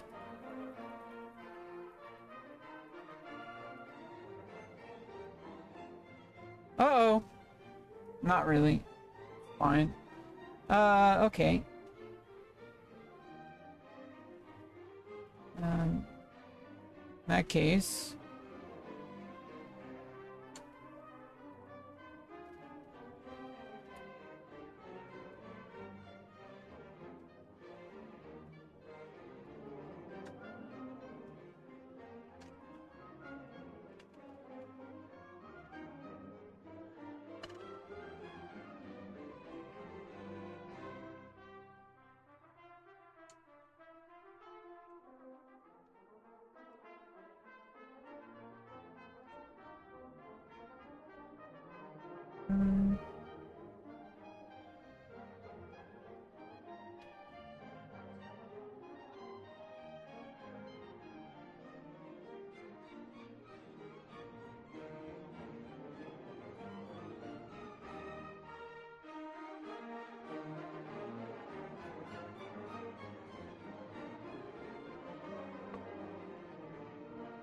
Ugh.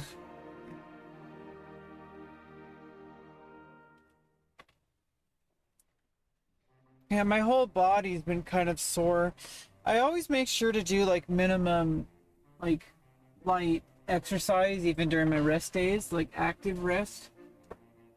So like, I'll do like squats and like some, you know, like light stretching and walking. Okay.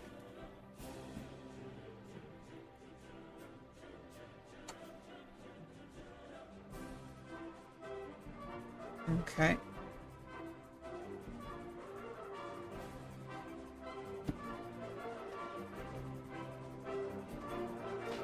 Hubba hugga bugga. Person's name?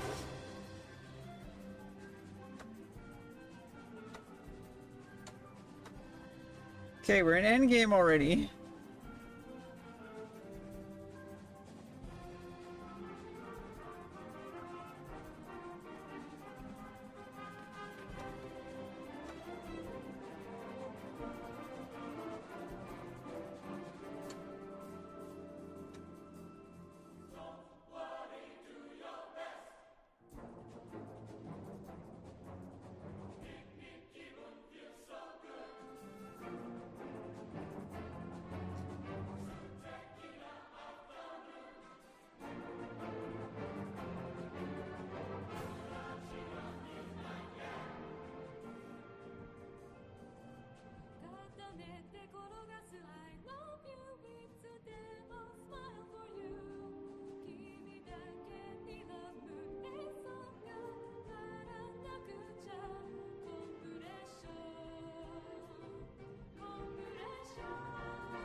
We've been going for 2 hours.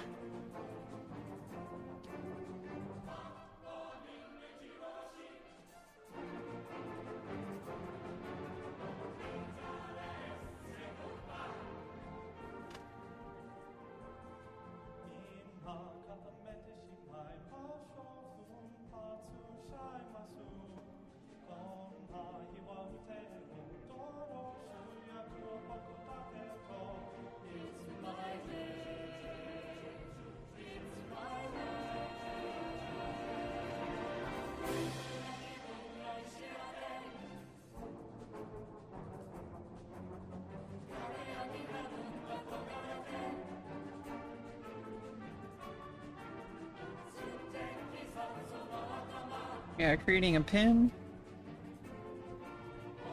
Awesome.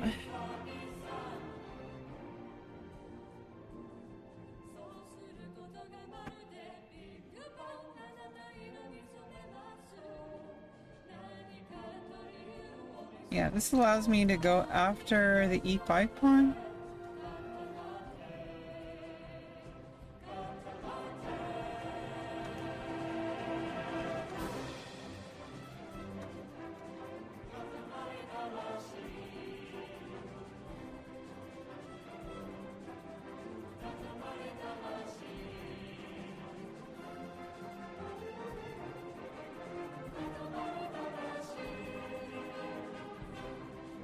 Daddy, chill. What the hell is even that?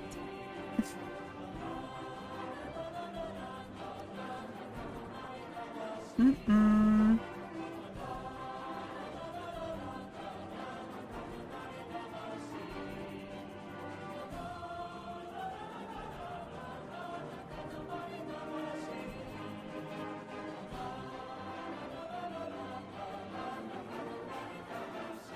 Okay, I think pulling away a pawn.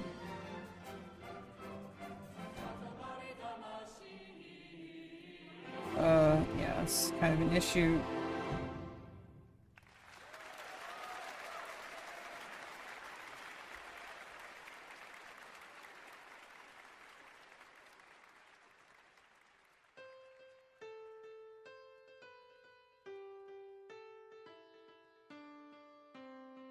Yeah, I'm fine here. For now. Can attack.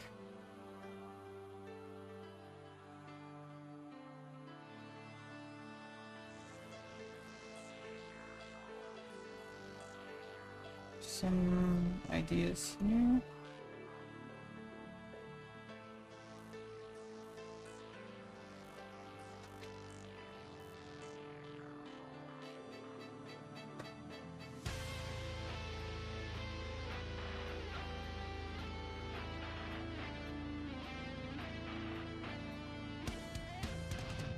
Okay, oh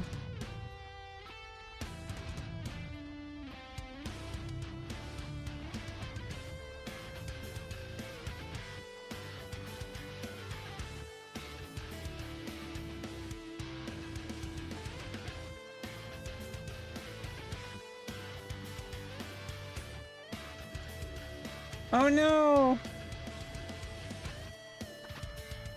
How did I miss that?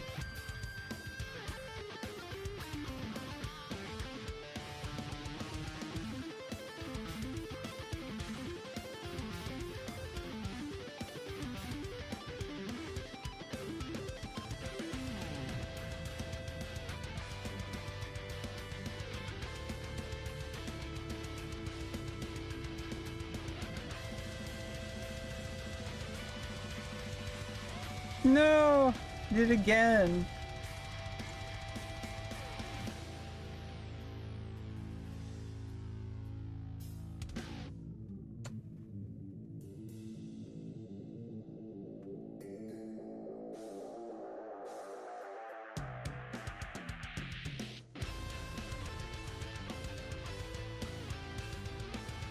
GG. I might need some. No, it's a little bit too late in the day. Oh, no, it's the weekend. What am I thinking? Yeah, I can get some caffeine.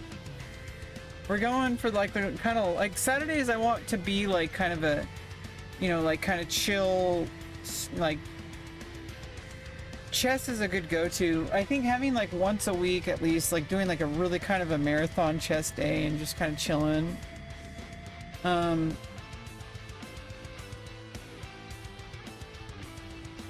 Hopefully we can start doing more IRL streams again. I'm just like, I'm a little bit too exhausted. I'm just kind of worn out. I'm like, geez, I've been pushing myself hard. Like crazy hard.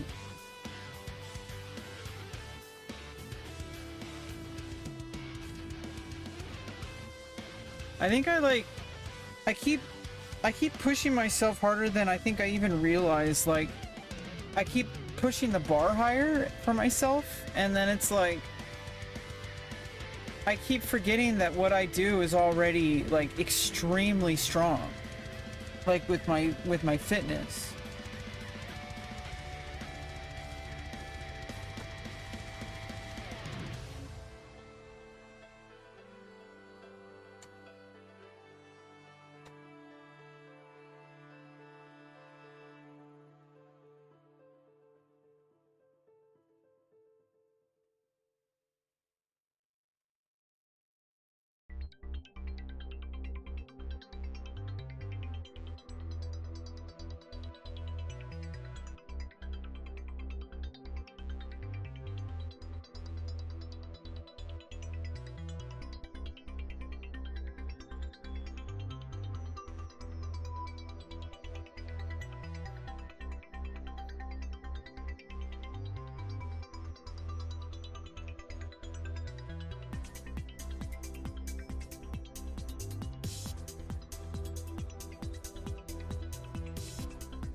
Yeah, now that pawn is kind of like demanding a lot of attention here. And if I block it, then it's like kind of useless. Okay.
Yeah, I think opening up the bishop and the file. Okay, let's change strategies here.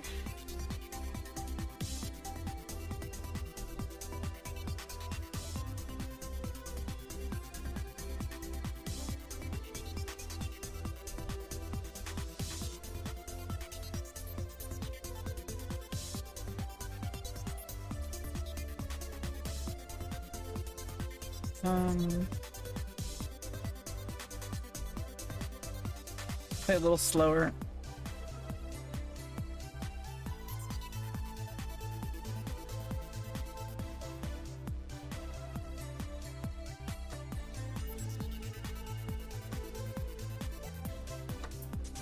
Nice.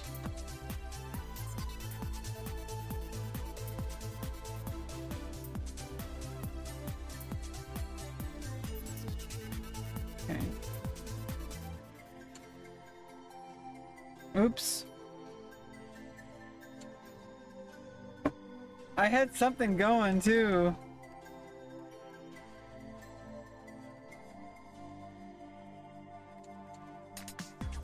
I should...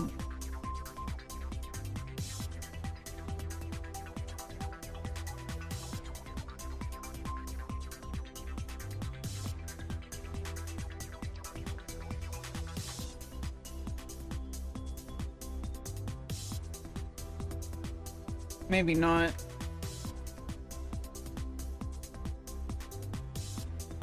I am hack.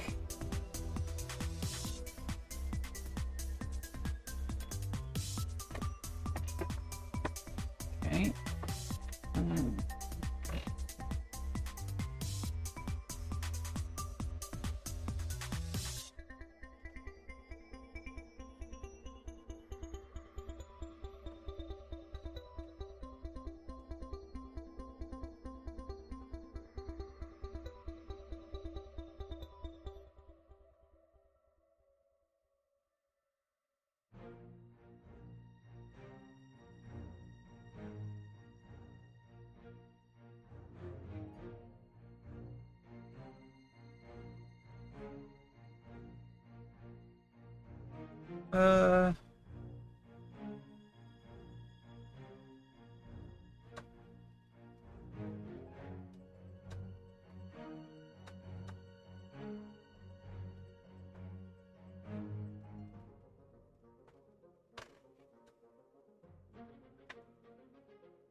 Oh no.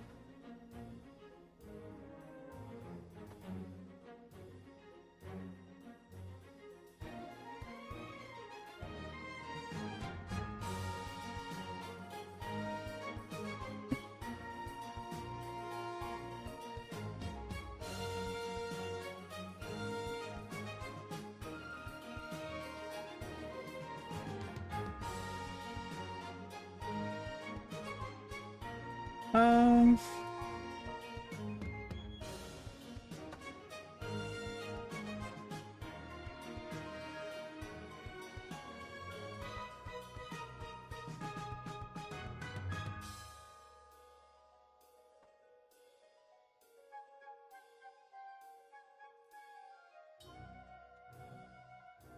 Whoops. Whoopsie.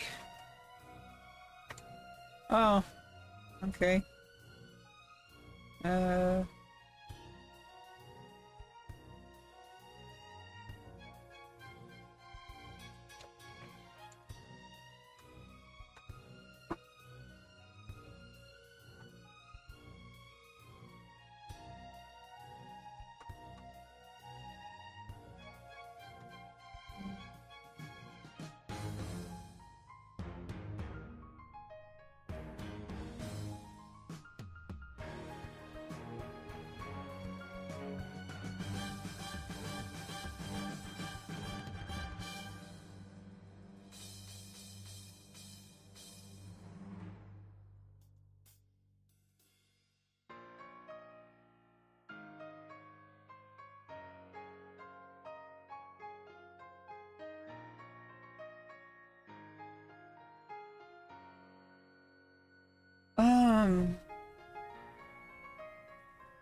Okay,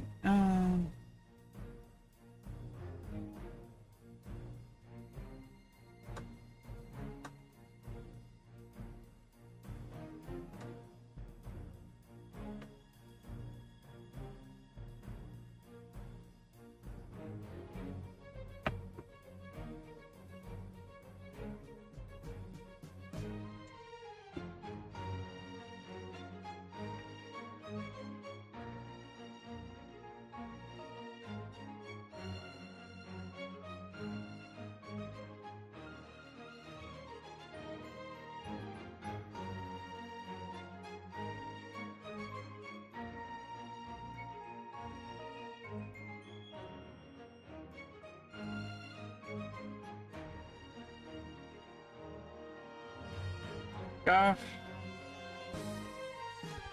Okay, I calculate my night position. Yeah, there we go. Okay.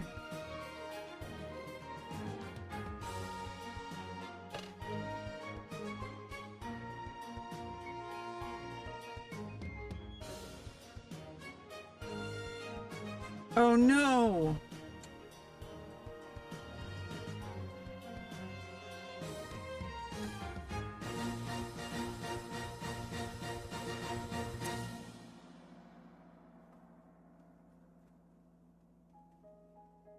I missed that.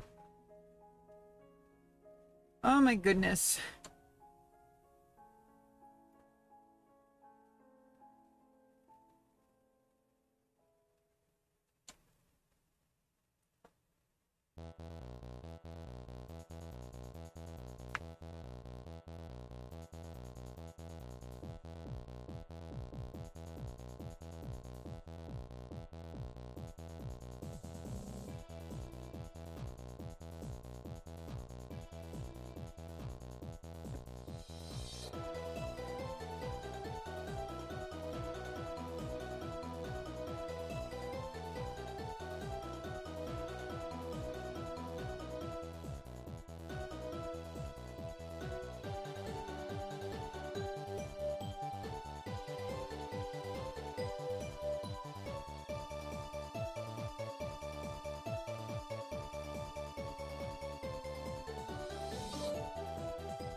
Um...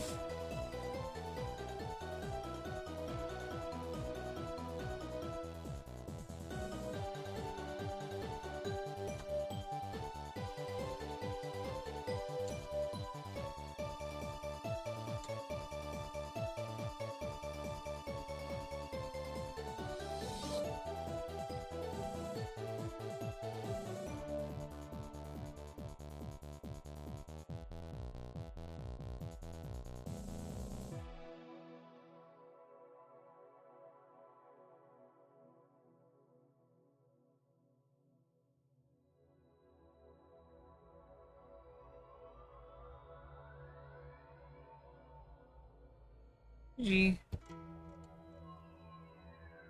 Oh my goodness. Oh. Oh, I need a stretch. You know what? Let's make some coffee.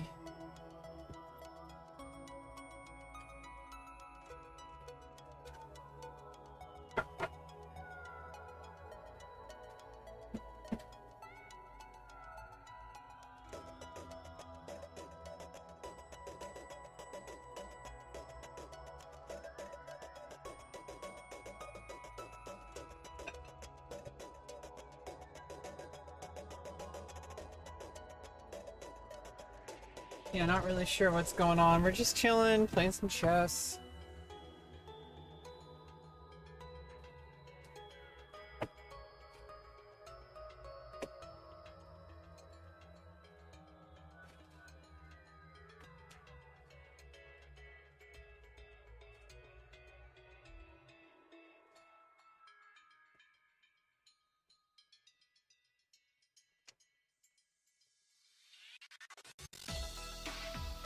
I'm trying to like get used to just like doing things.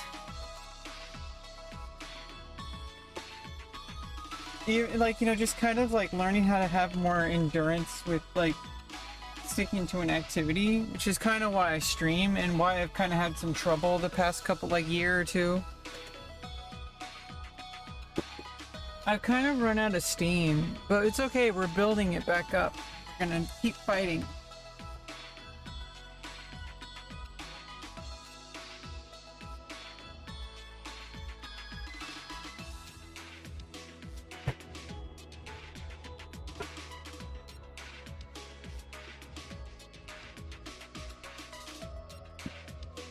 Yeah, so I like to do like kind of a special drink.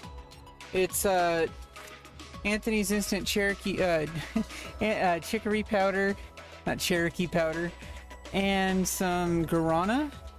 Guarana is like the highest natural source of caffeine on the planet, so you gotta really not take too much.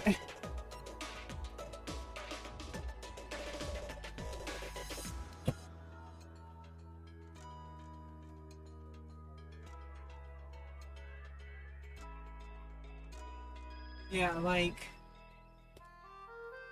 this amount,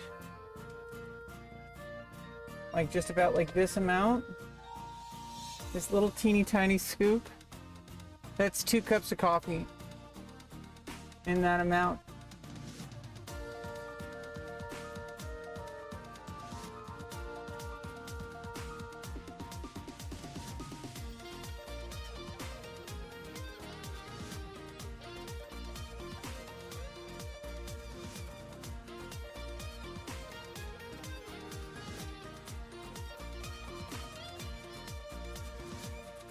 Yeah.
No, I think like the biggest thing that I learned, like after this past year that I've been like done with my surgeries, I've been kind of feeling like this residual, like, gotta push, gotta push, gotta push. And it's like, no, I'm done pushing. the pushing was for the surgeries. And I keep having like, it's almost like a PTSD of its own. It's like my brain still thinks I'm pushing for an extreme surgery. And it's like, not everything in life is some big extreme goal. Yeah, I do have big goals, but those are like kind of long term, right? Like,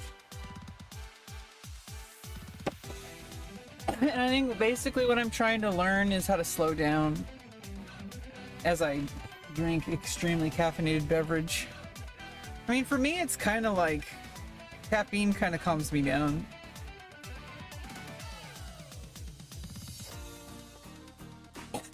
Yeah, 1 gram of Nutricost Guarana is basically 2 cups of coffee, but it kind of absorbs slower than coffee because it has a high tannin count. Which means you gotta be careful about staining your teeth.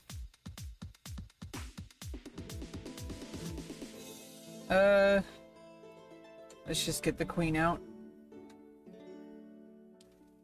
Here we go.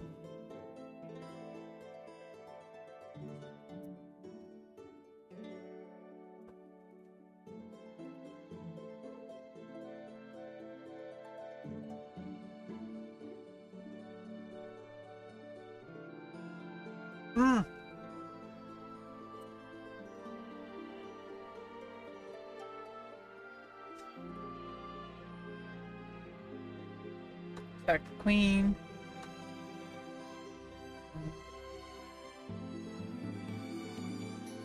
Check.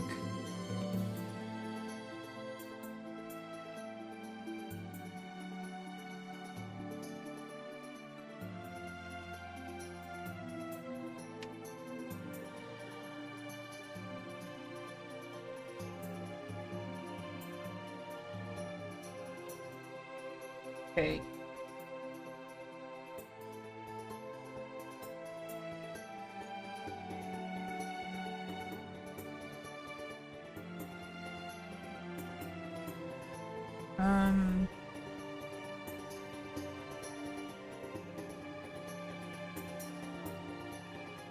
Let's go here.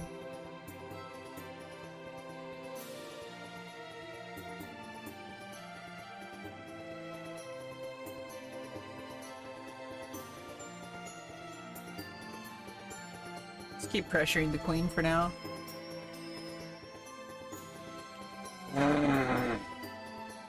I got like this thing where it's like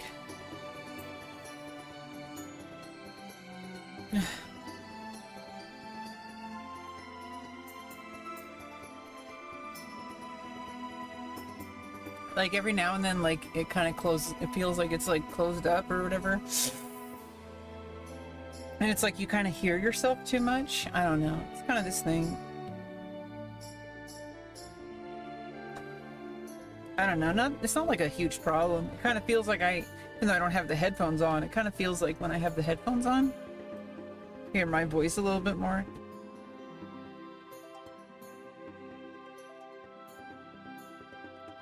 Okay, attack the pawn. I think like I hold myself up to such a high goddamn standard. Is really like what's going on. Okay, queen's defended, so I can just attack the rook.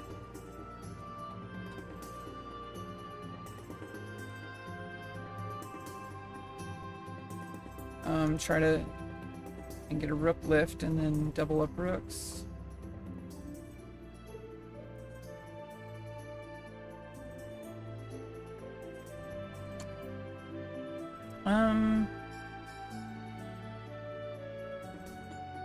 Oh no.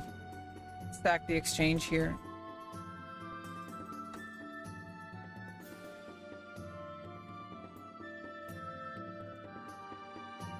I mean, I guess it's even.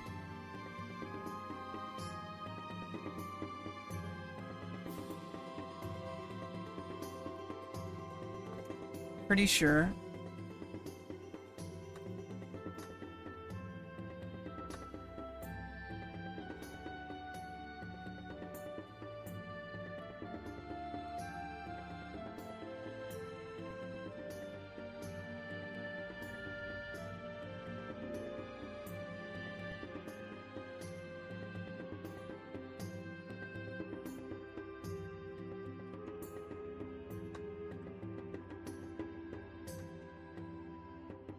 Oh no!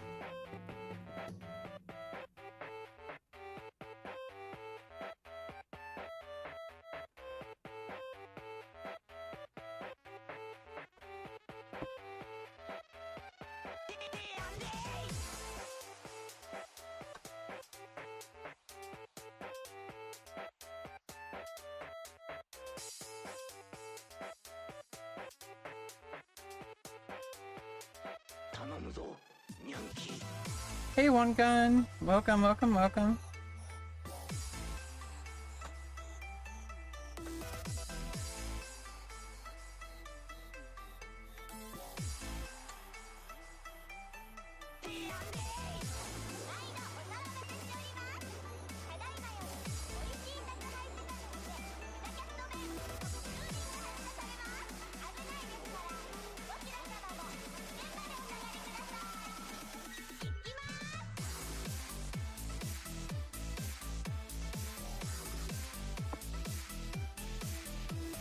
Huh.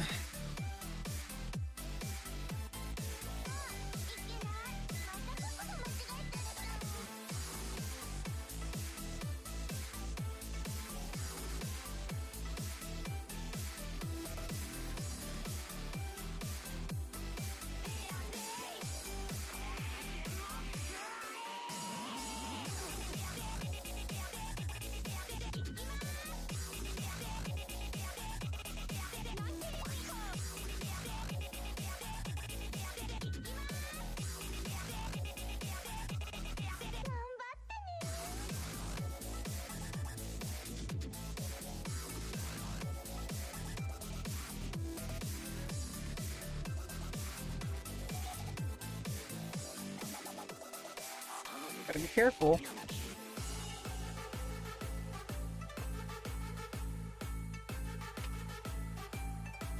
Hey, Algae! Thanks for the follow.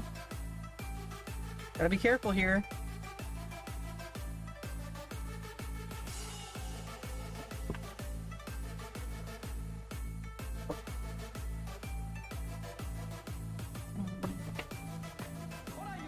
Okay.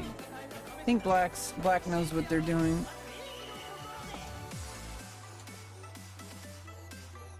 Welcome, welcome, welcome. We're just playing some chess, chilling.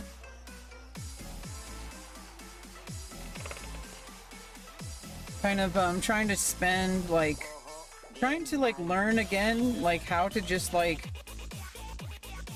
enjoy the day. That's what this whole year since surgery has been. Just trying to learn how to enjoy life for what it is, rather than always trying to push for some new giant goal.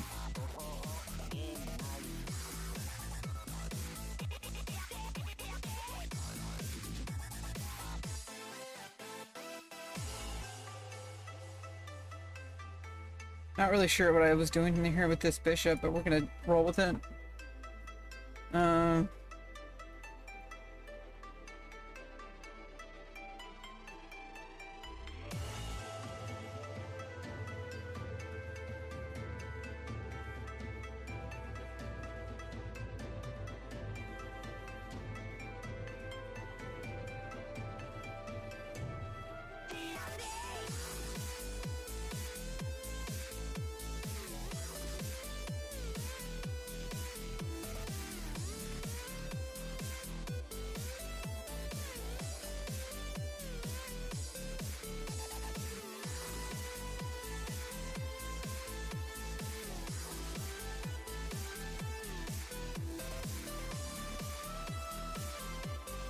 Whoops. It's not the end of the world, but still, I didn't mean for that to happen.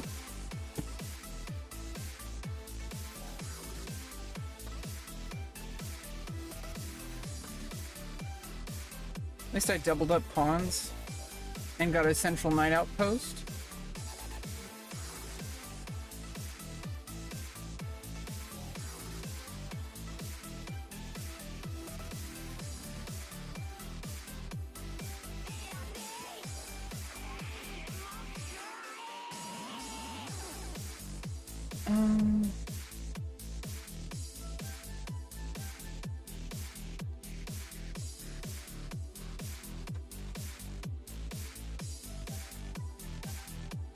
What am I thinking?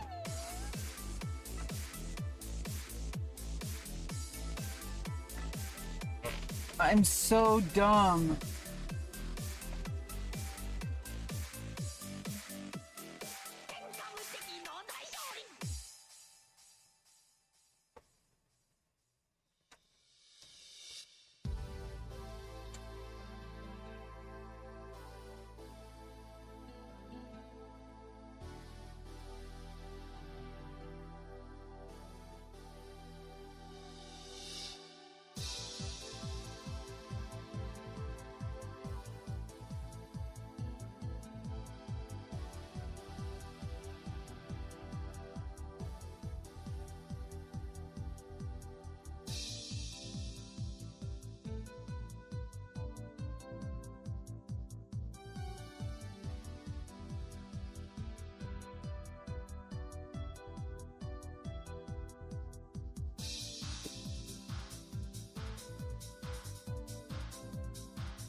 And shit, you could even just take the night.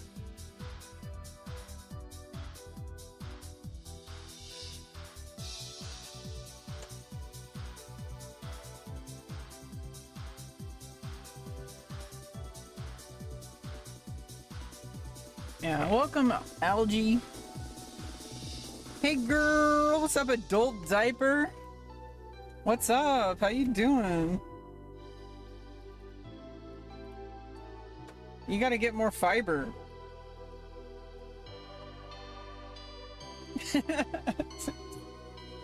Have you tried chicory root? You can get instant chicory root powder. It kind of helps with having some prebiotics, helps with your gut bacteria, and then you mix some guarana for caffeine, and it helps with like stuff.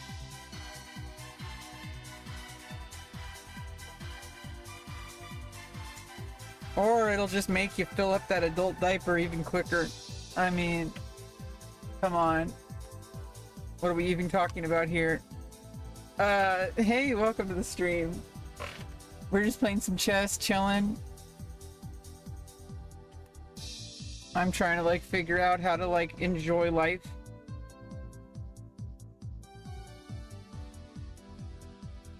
And also like maintain like a strong like work habit of like doing something without just quitting after 2 hours.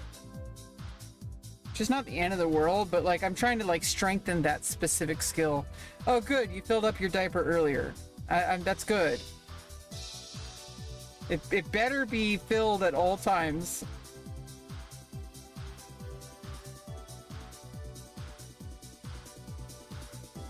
It's so gross. Oh my god. Well, you're welcome here anyway, adult diaper, even though you're gross. We don't judge.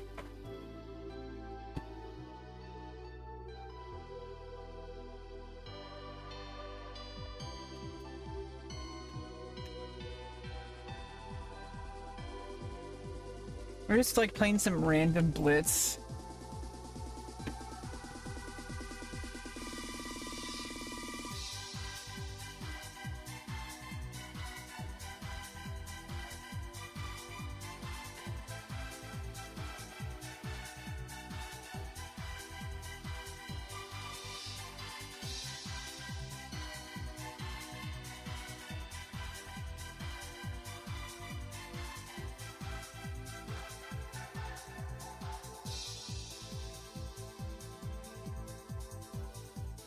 Oh no,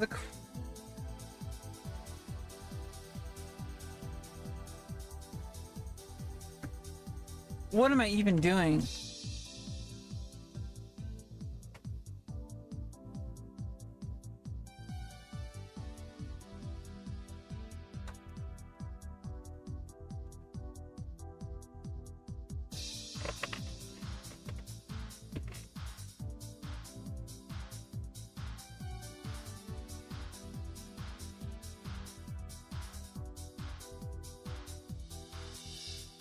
I'm just like, I'm letting the caffeine kick in. Okay, like, Better strap up, strap on. My day is going pretty well, you know. I'm just still like kind of holding on. There's really nothing I can be doing to be like extremely more productive. Like I'm at a point of like diminished returns of being proactive with my life right now. I'm at a point where I'm just waiting for some resources with some like life skill coaching, because I have a developmental disorder. I need some specialized coaching, or I'm just going to be wasting my energy like I've been doing. Like I spent all of my energy trying to get like, you know, all the surgeries I needed over the past 6 years. And a year ago I had my final surgery. And so like, I've been trying to just like, now I need to work on like, you know, other stuff that I needed to work on in my life. And I kind of hit a brick wall with it a long time ago, because I didn't just do one thing at a time. I was working on like, you know, getting all those like disability resources together. That was happening while I was getting, like, it was all simultaneous.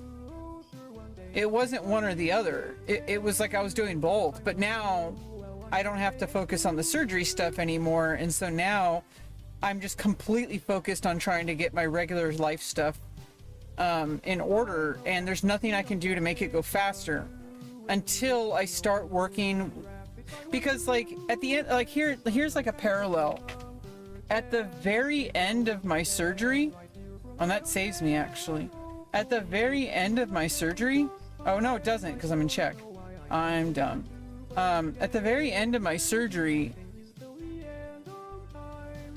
yeah, I have to use dilators for life. Or things will start to shut down, like, you know, close in. It's not a wound, but your body treats it like a wound. If that makes any sense. A lot of people have like a little bit of disinformation on neovaginas. Basically, your body, it's like, it's not really comparing it to a wound is really the best thing. Compare it more to like if you pierce your ears. Like that's kind of a wound, but it's not. Like it closes up if you don't open it up. But it's not like a wound. It's like, it kind of starts out that way, but then it's like, it heals up and then it's just tissue that needs to be stretched. It's more like an ear, like needing like a stud in your ear, like for earrings. It's more like that. And a lot of people kind of misunderstand, because if it was a wound, you would die of like infection. Like you'd constantly live the rest of your life worrying about infection. Like, yeah, there's always like infection risk, but not that specific type of infection. Like it's not like an open wound. That would be insane. It's just tissue that needs to be stretched, or your body treats it like a wound. It's tissue that's been kind of separated. I don't want to really get into the too technical. It's a little bit beyond the scope of a chess.com stream. But it's kind of, over time, like it's been like 16 months. So like, I don't have to dilate as frequently as like right after the surgery. Now, ideally for comfort levels, it's better to dilate every day, which I pretty much do. But you know, it's just like, I'm still like I'm in long-term mode right now. And it's kind of, things are a little bit like kind of wonky. In the sense that like, I really don't know what to do with my life anymore. Except for just wait for these resources to happen, because my career is not developing, no matter how much I put into it. And I keep trying and trying and trying to move something forward in my career, but it's just like, I don't have the social currency to do that.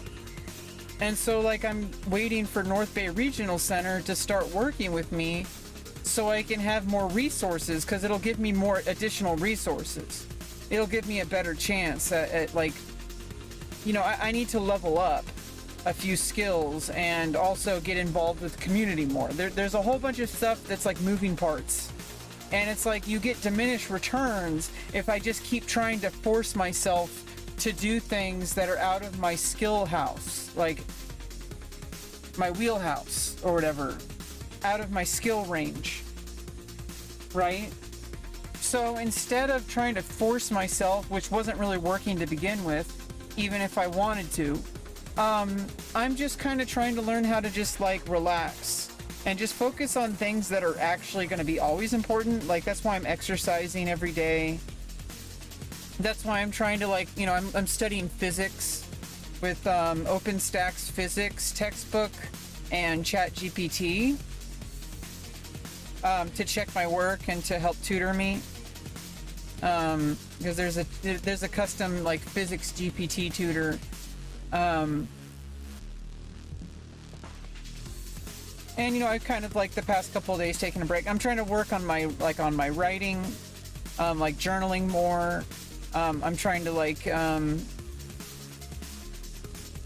really focused on some like more long-term things that are in my direct control, because I don't know how to move my life forward elsewhere, like with financial status or social status or career growth.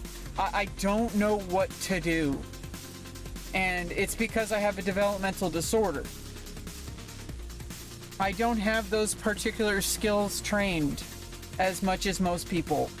I got denied a lot of life growth because when you're autistic and you have a disorder, you end up burning a lot more bridges with people. You end up closing a lot more doors with, you know, working with people.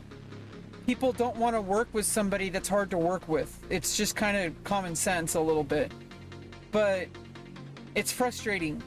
And it means that my life has been at an extreme disadvantage because of that. And it's not fair. But life was never fair. But that doesn't mean it has to be impossible. I have skills. It might be like really difficult, but I have skills. Chess skills are really rusty right now, as this is proving. But that's not the end of the world. It's just a game.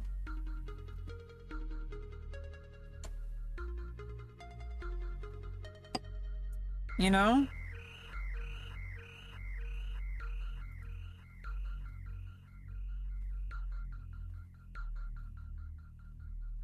But like I'm doing like really well. Like, you know, I think I'm holding myself up to such a goddamn high standard that I'm failing to see all the things that are working.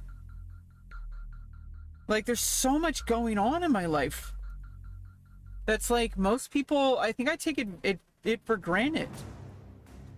Like most people don't try to improve themselves. As much as I feel like that's just a given, it's not.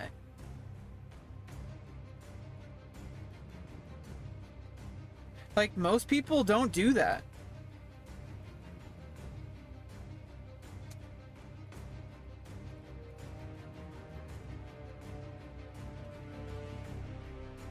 And like, whenever I see something that's lacking in my life, I try to find a way to improve it.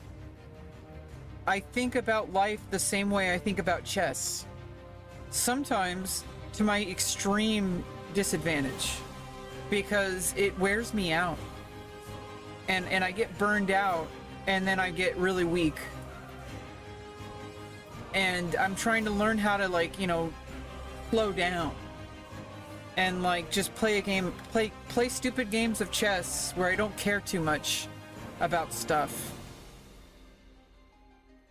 Like, yeah, I'm losing, but it's just a game. You know, I should treat my real life the same way. Like, just because some things aren't where I want them to be, it doesn't mean everything else is a failure. Like, I'm a beautiful person. I'm strong. I'm physically goddamn healthy, especially for a diabetic. But even for non-diabetics, I'm particularly healthy. Like, compared to non-diabetics, not just for diabetics. Like, I pushed myself beyond where I need it. Like it was life and death. Okay, I needed that surgery to happen, and I made it happen. The doctor was like, you know, like, I want your A1C to be better, or I'm not going to perform the surgery. And I was terrified. I was like, I don't care. Like, I'm willing to take the death risk. That's how bad it was. I was like, because especially since I saw the political landscape that was that we're living in right now, I foresaw that. Do you understand? Like, I was afraid that I would miss the surgery forever because of lack of, like, you know, because of like, you know, MAGA taking away funding from gender confirming surgeries, which is what they're trying to do right now. This is literally why I was so terrified and why I was literally begging my doctor to perform the surgery anyway. But he said no, and I there's nothing I could have done about that. And so I got my A1C up down to where he wanted it to be, better than he wanted it to be, and then I got back on the schedule, and I got really lucky. But I worked for it. It wasn't luck. But I got lucky, like, you know, in the sense of timing. It could have been a lot worse. Especially with the way that this political climate is. I could have had everything taken away from me if things didn't happen in time. I had no idea of knowing. I thought my life was over. I actually was considering that my life was completely over and that I tried the hardest I could. But I believed that it was potentially completely over, that my life would have not continued. But I fought through it anyway. I didn't have a choice. I said, you know what? Like, I'm gonna fight as hard as I can. I'm gonna fight like hell. And I made it happen. And now it seems like it was inevitable, but it wasn't. Because I'm holding myself up to such a high standard, I keep forgetting how strong I am for being able to do what I did. It wasn't a given. It feels like it was because now it's after the fact. And I've moved the goalpost. I'm like, I'm holding myself up to a higher standard now. I'm like, well, of course I did it. Well, that's because I got so strong that I became able to be the person who did it. And now that I'm there, it feels normal. But it's not normal. I am like exceptionally strong. But I don't know what to do anymore. I don't know what to do with that. I don't know how to get my life out of the trailer park. I don't know what to do. I don't know what I'm doing wrong. I'm waiting for these resources to start with North Bay Regional Center. I am patiently waiting for an entire year now for them to start helping me. And they're not. And I'm scared because nothing I do will make it happen any faster. And I just have to hope that either something happens that I end up getting some kind of resource outside of North Bay Regional Center that I don't know about, that like is just pure luck, or like I just, you know, keep slamming my head, my skull against the ceiling, or like, you know, I keep slamming my head against a brick wall, hoping that I break through something, or I just wait for them to somehow, through no effort of my own, decide to start helping me. And this is terrifying me because there's literally like the only thing I can do is just pray. And it's terrifying me because at least with the surgery, it was completely 100% in my hands. Besides the timing, I was scared about the timing, but I couldn't worry about the timing because regardless of whatever happened, I had to get my A1C lower. I had to basically cure my diabetes. That was on me. That had nothing to do with the doctor. It had nothing to do with like political landscape. That was me. And I had 100% control over that, and I did it. But this situation, I have almost 0% control over. There might be like maybe like 1 or 2% I have control over, but you know, I have a developmental disorder, and that it's there for a reason. Okay, like if I was able to take care of my life the way most people can, I would have. But I have tried, and I'm not giving up, and I'm not making excuses. I am just sick and tired of my efforts going nowhere. and being absolutely like just hitting a brick wall when I have so much that I can contribute to the world. If only I was given the opportunities. But unfortunately, life doesn't work that way. People want you to like earn it.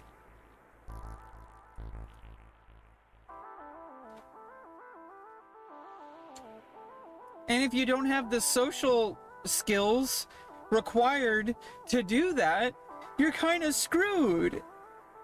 Especially if you have like a developmental disorder that actively works against you. It's hard enough even without a developmental disorder. Like, it's hard for everyone. And I don't know what to do because I don't like talking about it. It makes me feel like a complainer. Makes me feel like I'm making excuses, and there's nothing I hate more than making excuses when I know that there's something I can do. Regardless of like whatever people might accuse me of being, there's people out there that would probably accuse me of making excuses.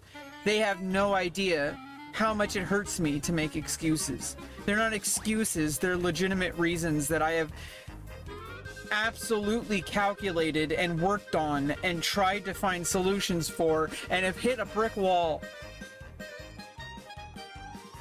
And I'm sick and tired of it, and I don't know what to do because complaining about it doesn't change it.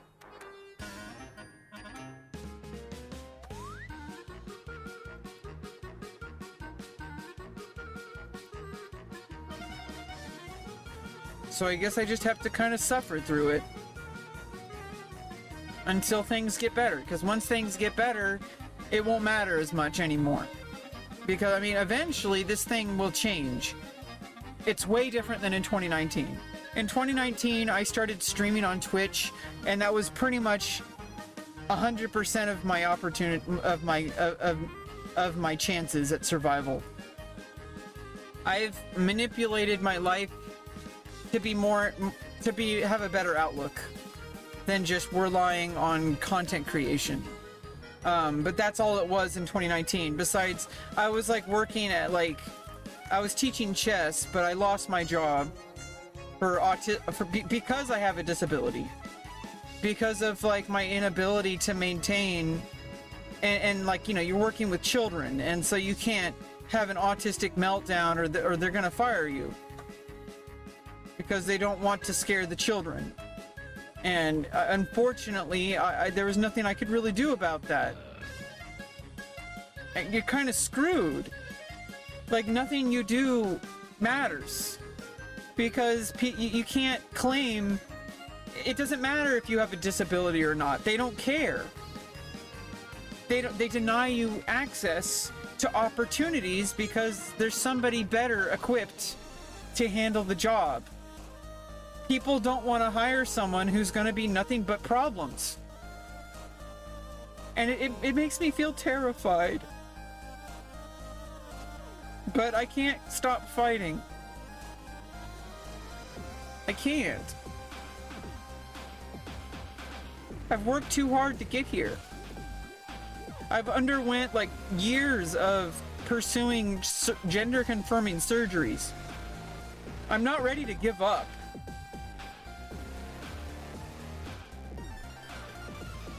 I'm gonna keep fighting.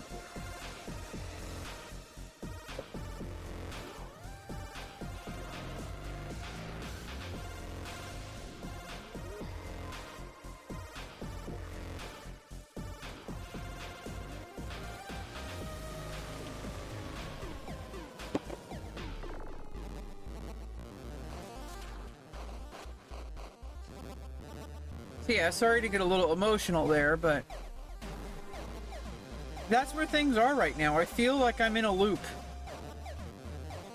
That's why I haven't been streaming, is because I feel like there's no reason to. But that's like a defeating attitude. I need to keep going.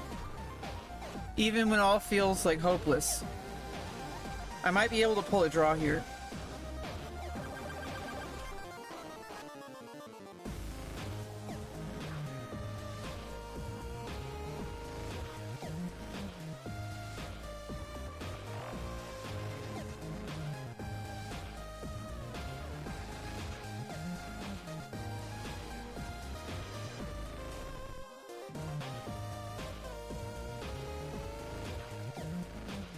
Well, that was the wrong move for white to make. I think you needed to trade here. Because then you open up the file. Now it's like guaranteed, pretty much, that I get a draw.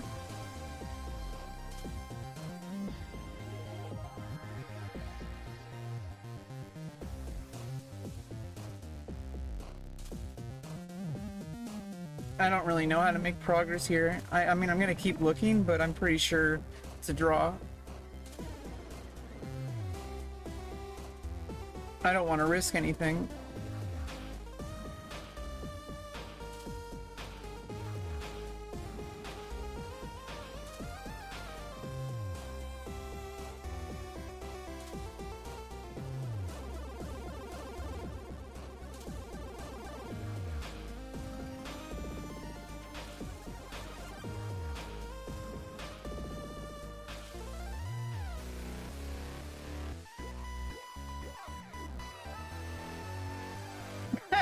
It's ridiculous. Game aborted. Oh no! Because because the tournament time ran out.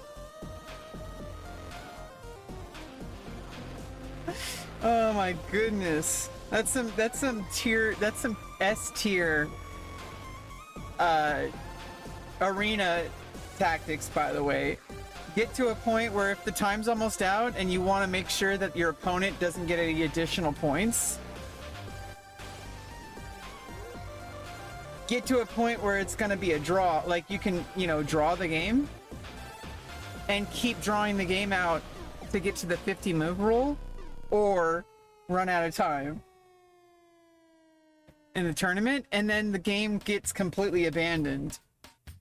It doesn't count at all towards either your score. It's like that's like a S tier arena strat, by the way. Not that it mattered for us, but still. I have too many chess.com windows open. I don't know what I was doing. Okay, here we go. Tournaments. Because it kept opening up a new window every single... We can play some chess 960. Let's go.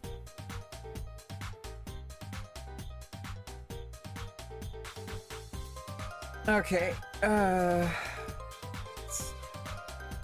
get the knights out. Usually an easy answer. Because, I mean, the knights... I mean, especially when the knights can get to the same starting squares that they would be normally.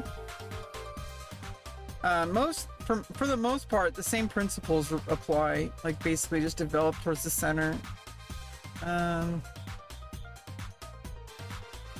Oops.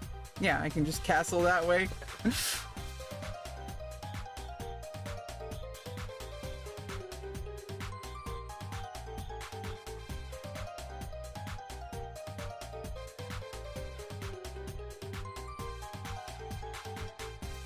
Because I need to get the...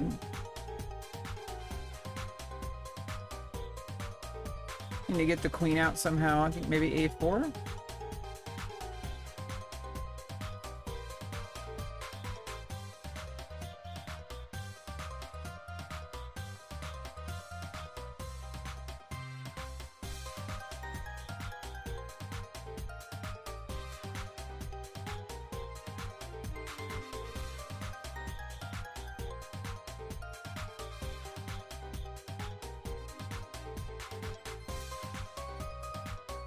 Only the bishop could go right here. Yeah, yeah, hitting the knight.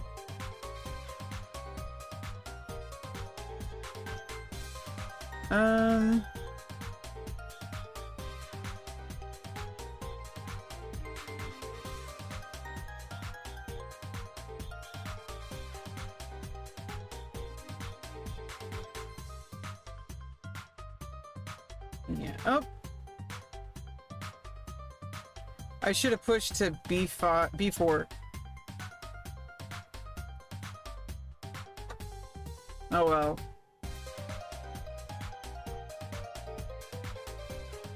It took 2 turns.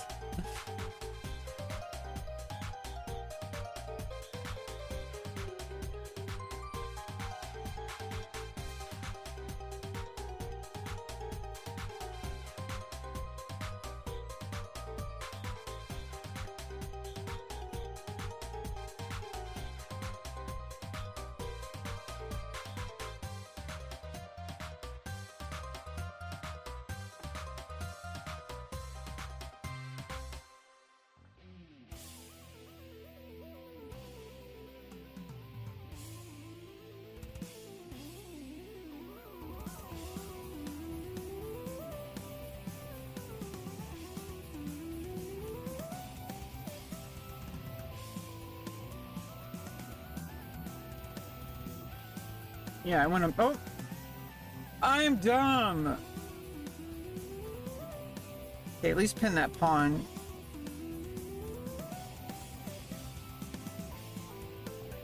That would have been perfect if not for that issue.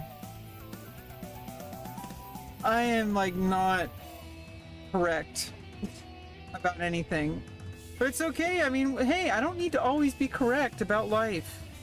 I hold myself up to such a high standard.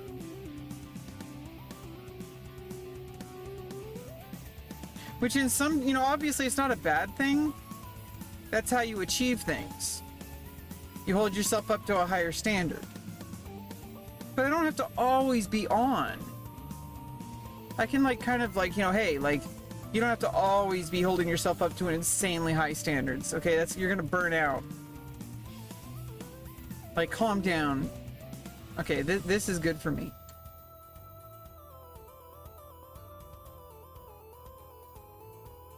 Now I've, like, kind of evened up the game.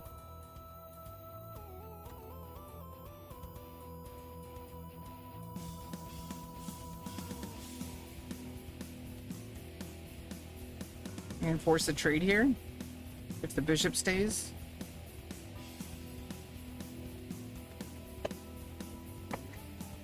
Yeah, I don't know. I just sometimes don't really know, like, why things are the way they are, and I feel hopeless because I feel like, you know, this is all my life is now, is just living in this trailer,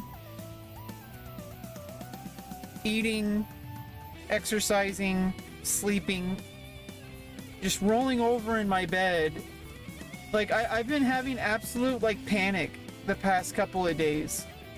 I just feel like my life is over. Like, this is it. And I know that's not true, but, like, that's what it feels like. It feels like nothing I do matters. It feels like anything that I try to do to improve my life situation is just countered. That nothing I do could possibly be good enough to be able to earn a living or to get myself out of this trailer park.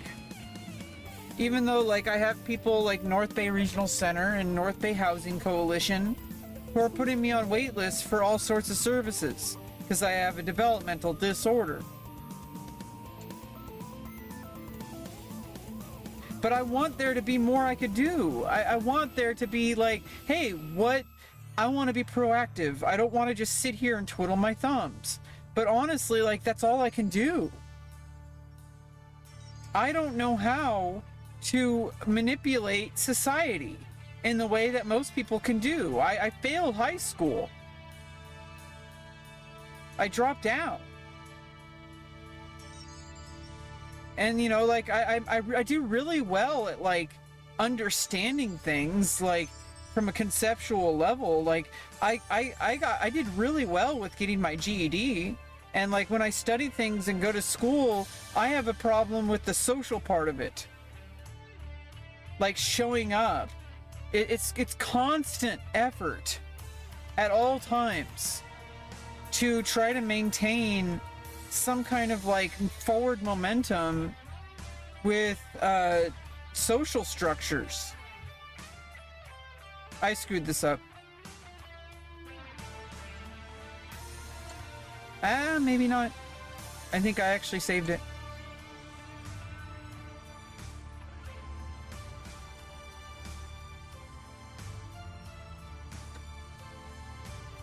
Oh.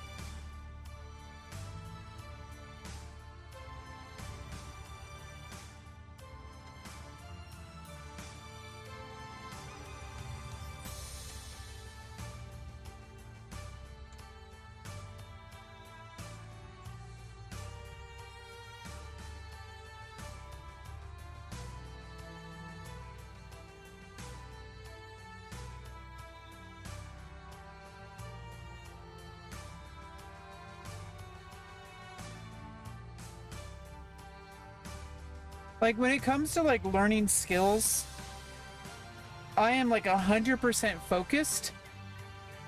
I am able to get coached, like, really well. I can learn things at a fundamental level, like, better than anybody I've met. Like, pretty much. But when it comes to being able to, like, if I want to make a comparison, it's like being able to get an A on a math test compared to you get kicked out of the school if you don't, you know, make friends. If you don't, like, maintain social status. If you're not able to, like, that's the issue I have. I can't maintain social status. I can't climb the social ladder that is required to build a career in anything on this planet. And my only real option is to get additional resources, to get advocacy, to get people to help me. Because I can't help myself when it comes to that. I need people to lift me up. I have a weakness. And that doesn't mean I'm weak. It just means I have there's a weakness I need to learn how to counter. And I am countering it. It just takes time. And I'm frustrated because I'm only getting older. You know, I'm 37 years old. I feel like, you know, I want my life to start. And it doesn't feel like it's fair. Like, I just want my life to start. I want my efforts to matter. I don't want to just keep getting slammed to the ground just because I can't figure out the social dance. Like climbing the corporate ladder, that kind of stuff. Being able to suck up to your boss so that they don't fire you. I don't know how to do that kind of stuff. It doesn't work. I try to do it and then it makes things worse. Whenever I try to do, I have this like survival skill where I've learned to try to, like, you know, guess what people want. And then sometimes it backfires, because then it's like, well, I thought I knew what this person, like, you know, the culture of like a social group is. And then I end up weirding people out, because then it's like, I end up going too far. Like, I try to make jokes, but the jokes are too much or they're inappropriate. And it's like, I'm just trying to match what I think the culture is.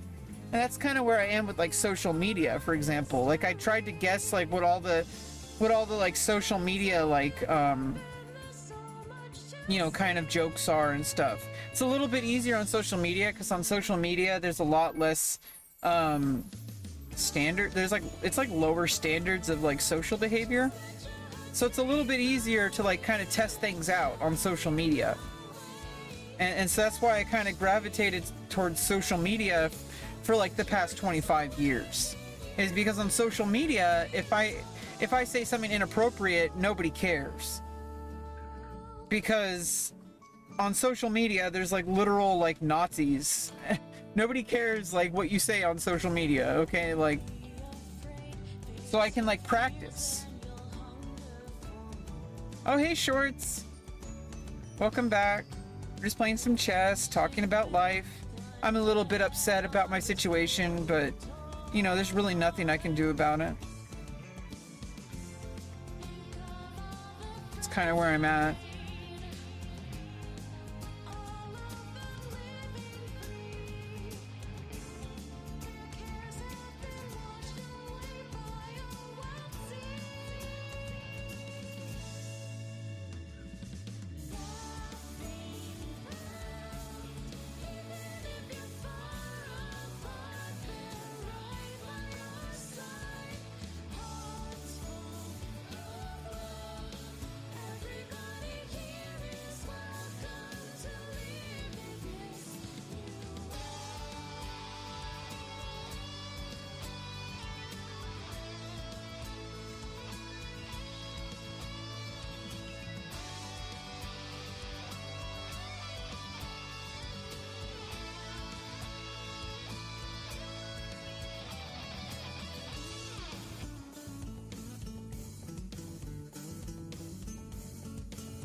Fuck, that's in my eye.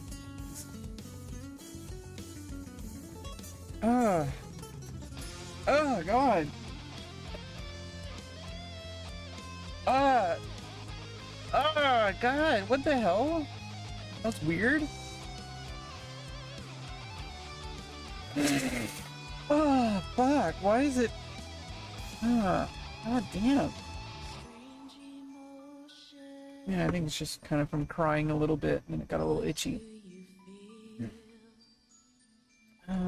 Okay.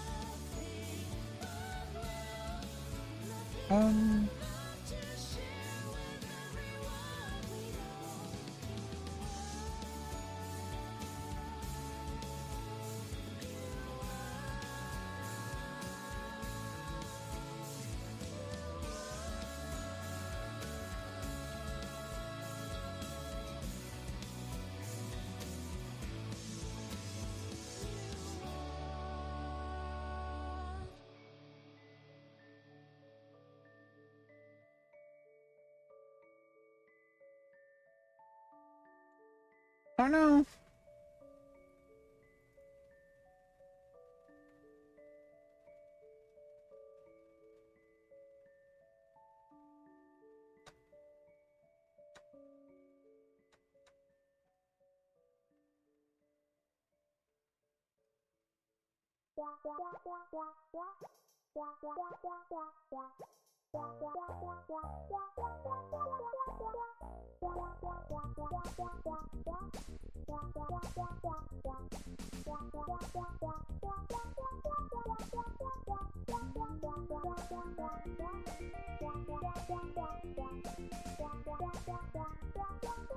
Oh no, I like really screwed this up.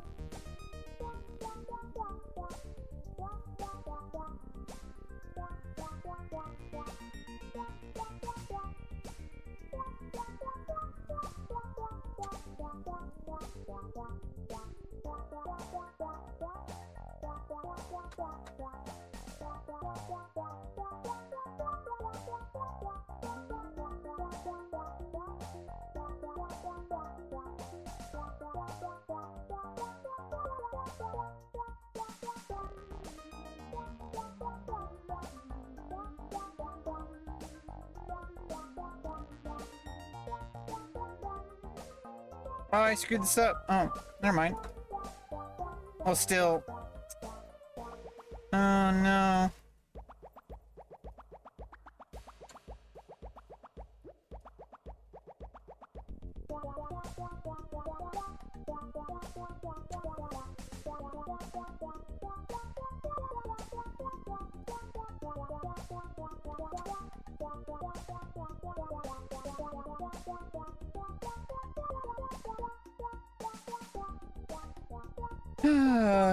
Hey, thanks for the follow, KVN, BBG, Kevin, baby girl, baby girl. Let me see you dance. Let me see you twirl, baby girl. That song's about me, by the way.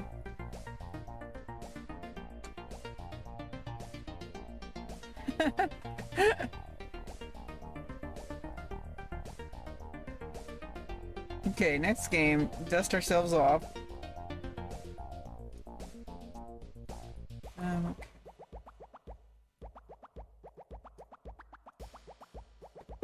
Okay.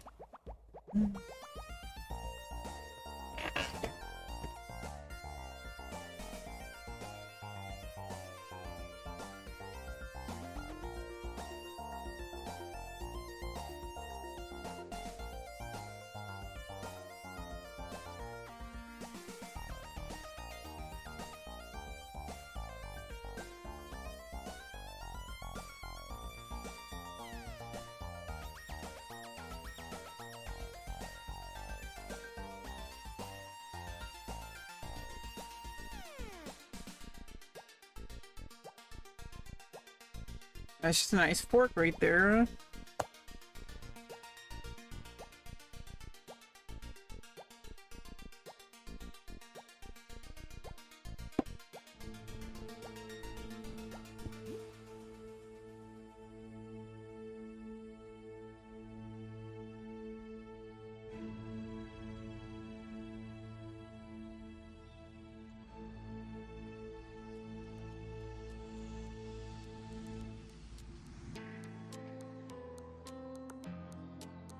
Let's just kind of try to maintain along center. Baby girl, let me see you dance. Let me see you twirl. What's up, Kevin? Kevin.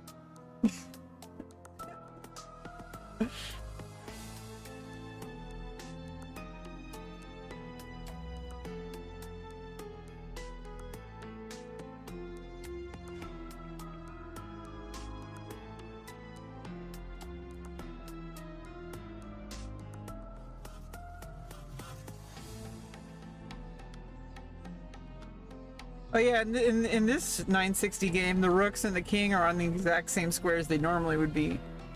It's kind of interesting.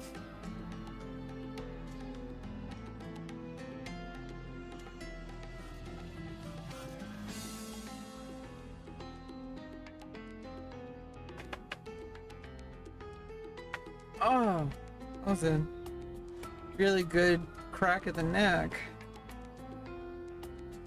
I need some more water.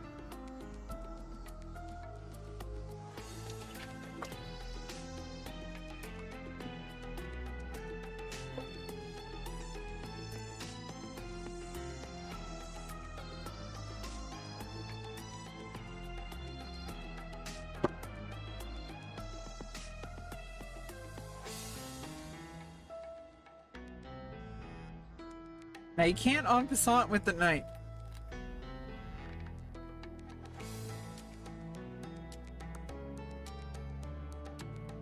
Let's attack the rook.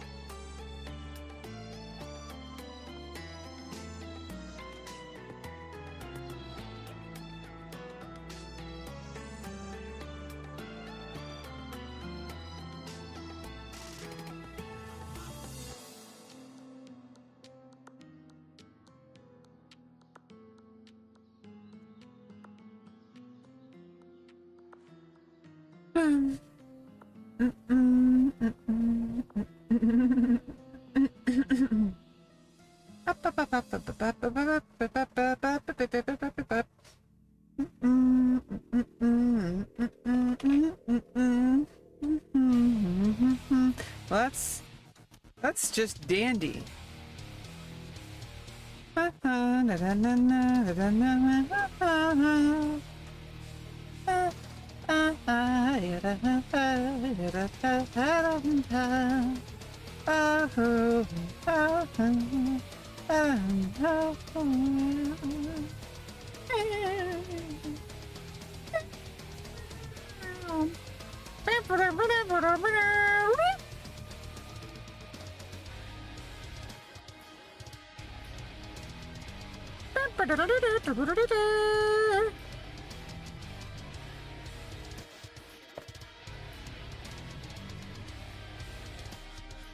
Let me see you dance, let me see you twirl.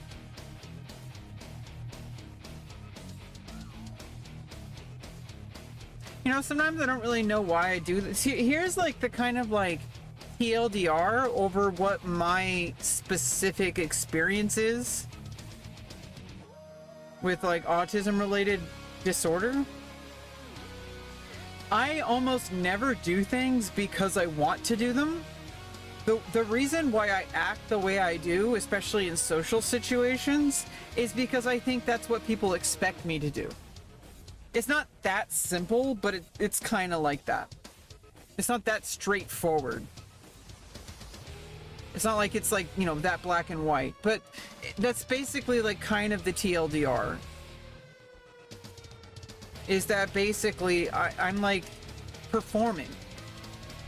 Because I think other people want me to, I think people, because I expect, I try to anticipate what other people expect me to do in a social situation. And it doesn't always work out because I don't really always know like what I'm supposed to do. And here's the thing, is not every situation, there is no supposed to do. Like you don't need, there's no script. Not in every single situation, but like even in situations where I actually get to say like what I want, I have a hard time deciding what I want because I have to debate whether or not it'll be socially acceptable in the long run. It's like trying to figure out a chess game and trying to calculate 50 moves in the future. You can't really do that. It doesn't work out. So you have to kind of try to like guess what move you need to make. That's what it's like for me. Every single time I interact with other people. It's so exhausting. And that's why I have to kind of like practice and try to go above and beyond so that I can have a better... I have to basically practice social situations over and over and over again, which might put my foot in my mouth, might create irreversible social damage to my reputation, just so I can learn how to be stronger socially. And it's terrifying because I sometimes feel like my life is already over. Like it's game over, it feels like. That I've screwed myself over by just trying to figure out how social life works. Because I took too many risks. Too many social risks. And I didn't realize how much danger I was in. That's what, it's terrifying. When you don't know what the repercussions of your social decisions are, it's terrifying, and it makes you not want to even try. Because every time you try, and this is like kind of like the TLDR of like my specific like agoraphobia issues. Why would I risk going out into the world trying to navigate social structures if doing so meant that I might permanently like burn bridges with people? And it's like I want to like wait until I'm ready. I need to know more information. But if I freeze and I don't take any action, that's a different kind of problem. Oh, here we go. I just want a queen here. No, not really. Oh, yeah, really.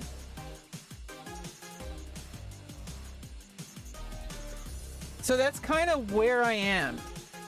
That's like why I have so many issues, if you're wondering at all.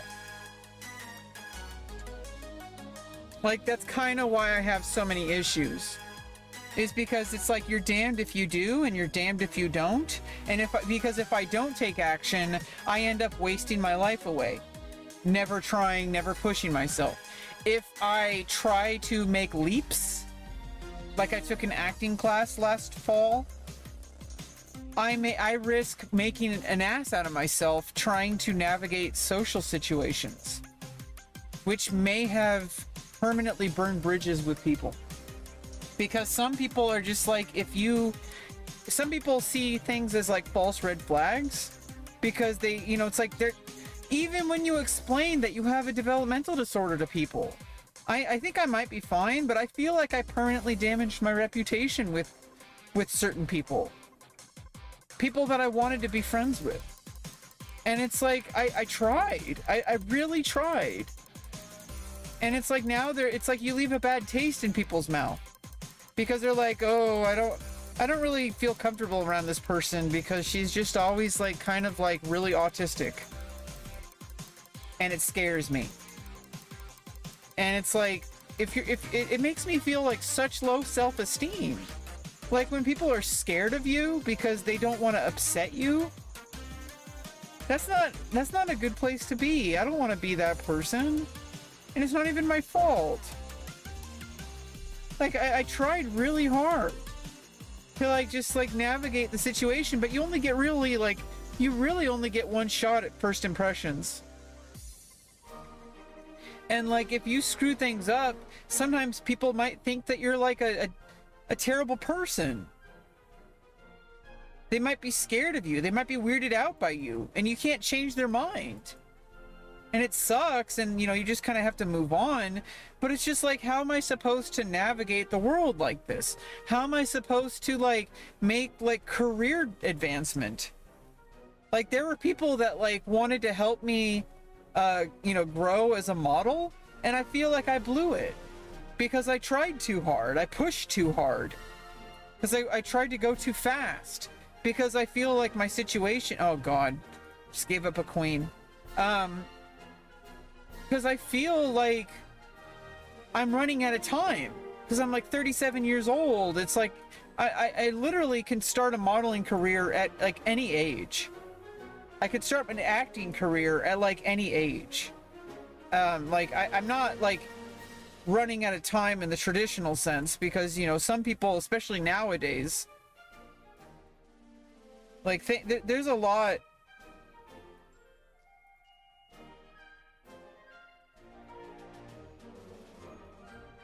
There's like a lot more wiggle room nowadays, I think. To like you know, like there's really like age is not like a limit. Like my career can start at any time until I die. Like there's a place for me, but I don't know how to get there, and I don't know how to navigate the world, and it seems like it only gets harder the longer I wait. And I don't feel like like either I'm damned if I do or I'm damned if I don't. Because if I try to like, you know, push and try to get like connections with people, I might push people away. They're like, oh, I'm getting red flags from you. When you're autistic, everything is a red flag.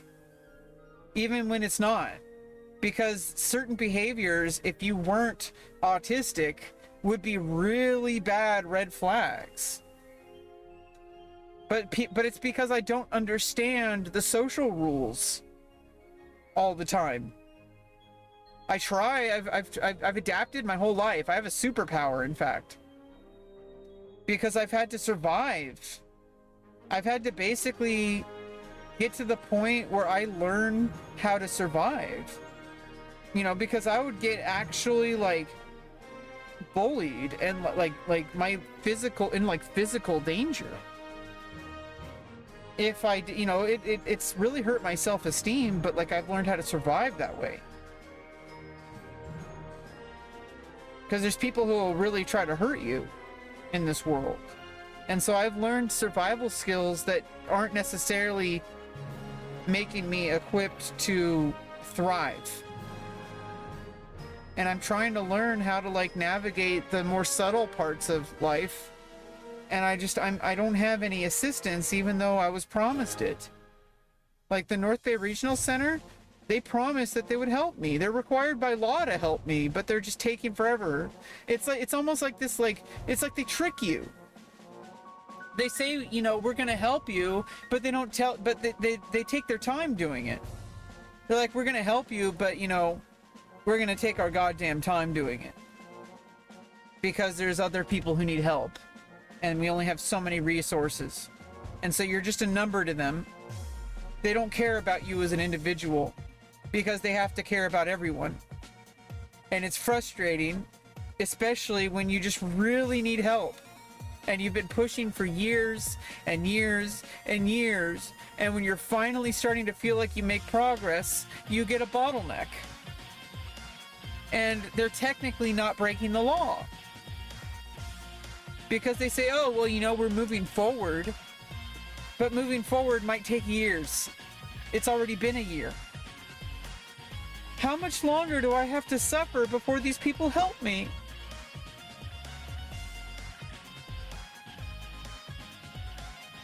I'm terrified.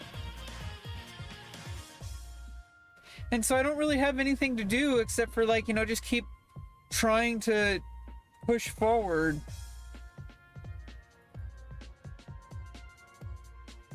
And like, you know, fill my time with like streaming and, you know, learning physics and reading books and journaling and writing, like working on my novel, and maybe something will move forward with that, but I'm not really counting on it. It's more of a side hustle hobby, like streaming and all that. Like writing my novel is not like a main pursuit. Like I'm not counting on that to be able to earn a living. Just like with modeling, like, you know, that's a long-term pursuit. I can't really count on that to earn a living. Not yet. It might. I hope so.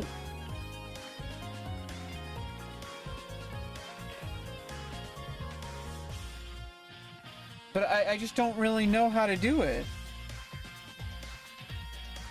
I don't know how people do it. Like, I don't know how people navigate the world.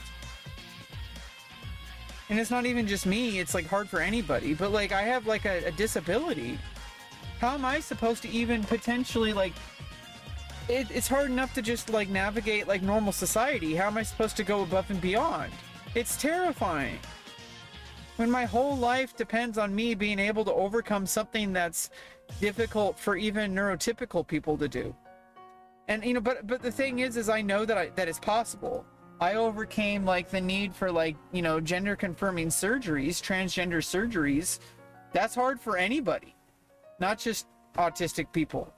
And I did it. So I know it's possible.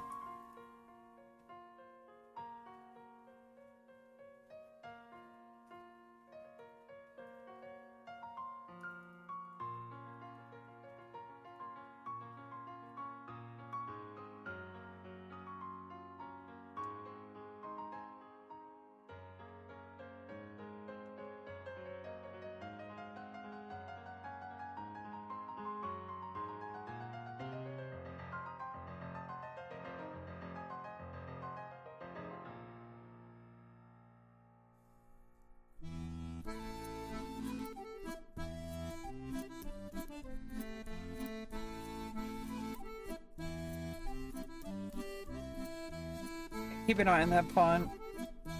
Yeah,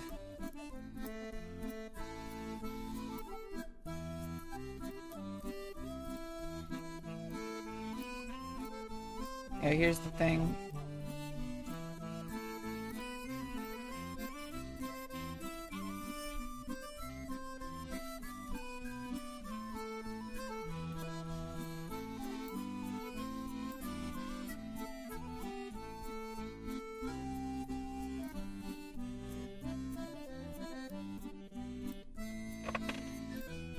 Yeah, so I don't know. Sorry to like kind of vent more about that, but it's just, it's really frustrating.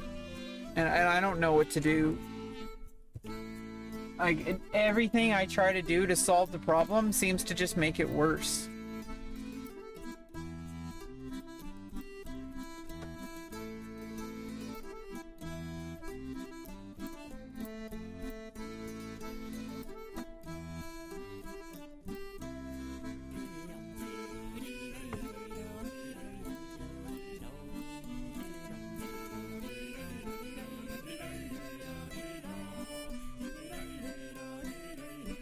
Hey, Quack.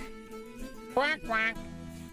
One of my long-term viewers is named Space Ducks, so you kind of fit right in, Quack Clubs.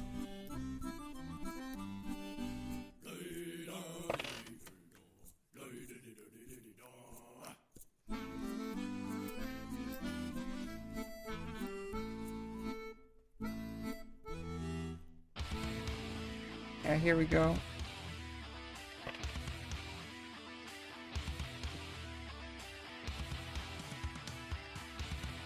Threatening checkmate.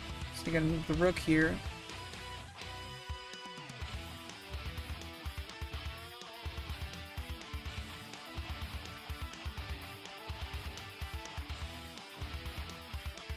And I can put pressure on the pawn. And I'm threatening checkmate again. And oh, the rook moves. Uh-oh.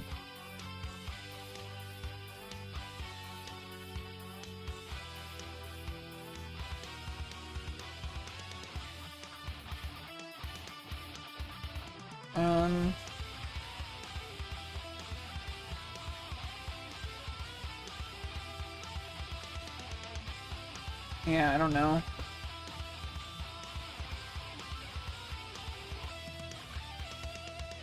Yeah, I'm screwed here now. I actually like allowed checkmate.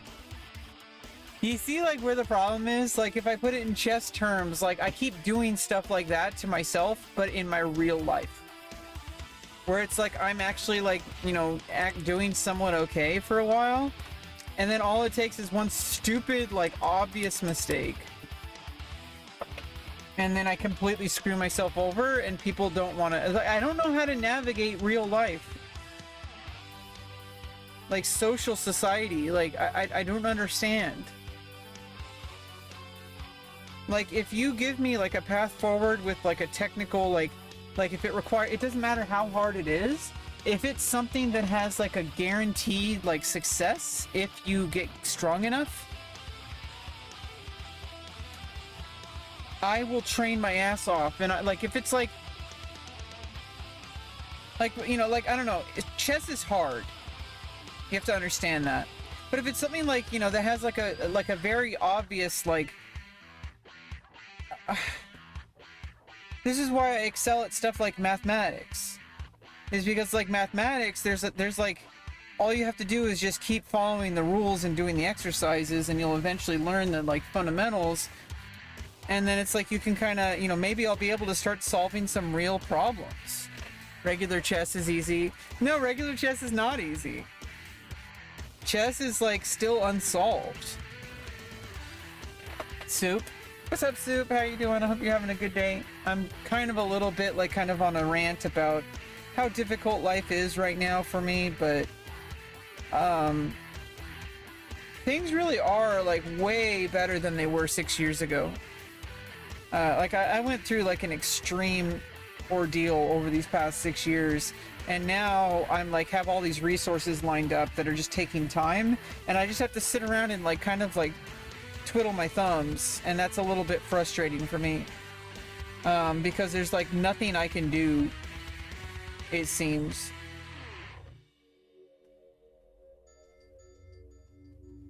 But you know, I'll be fine. I just need to keep going, like keep fighting.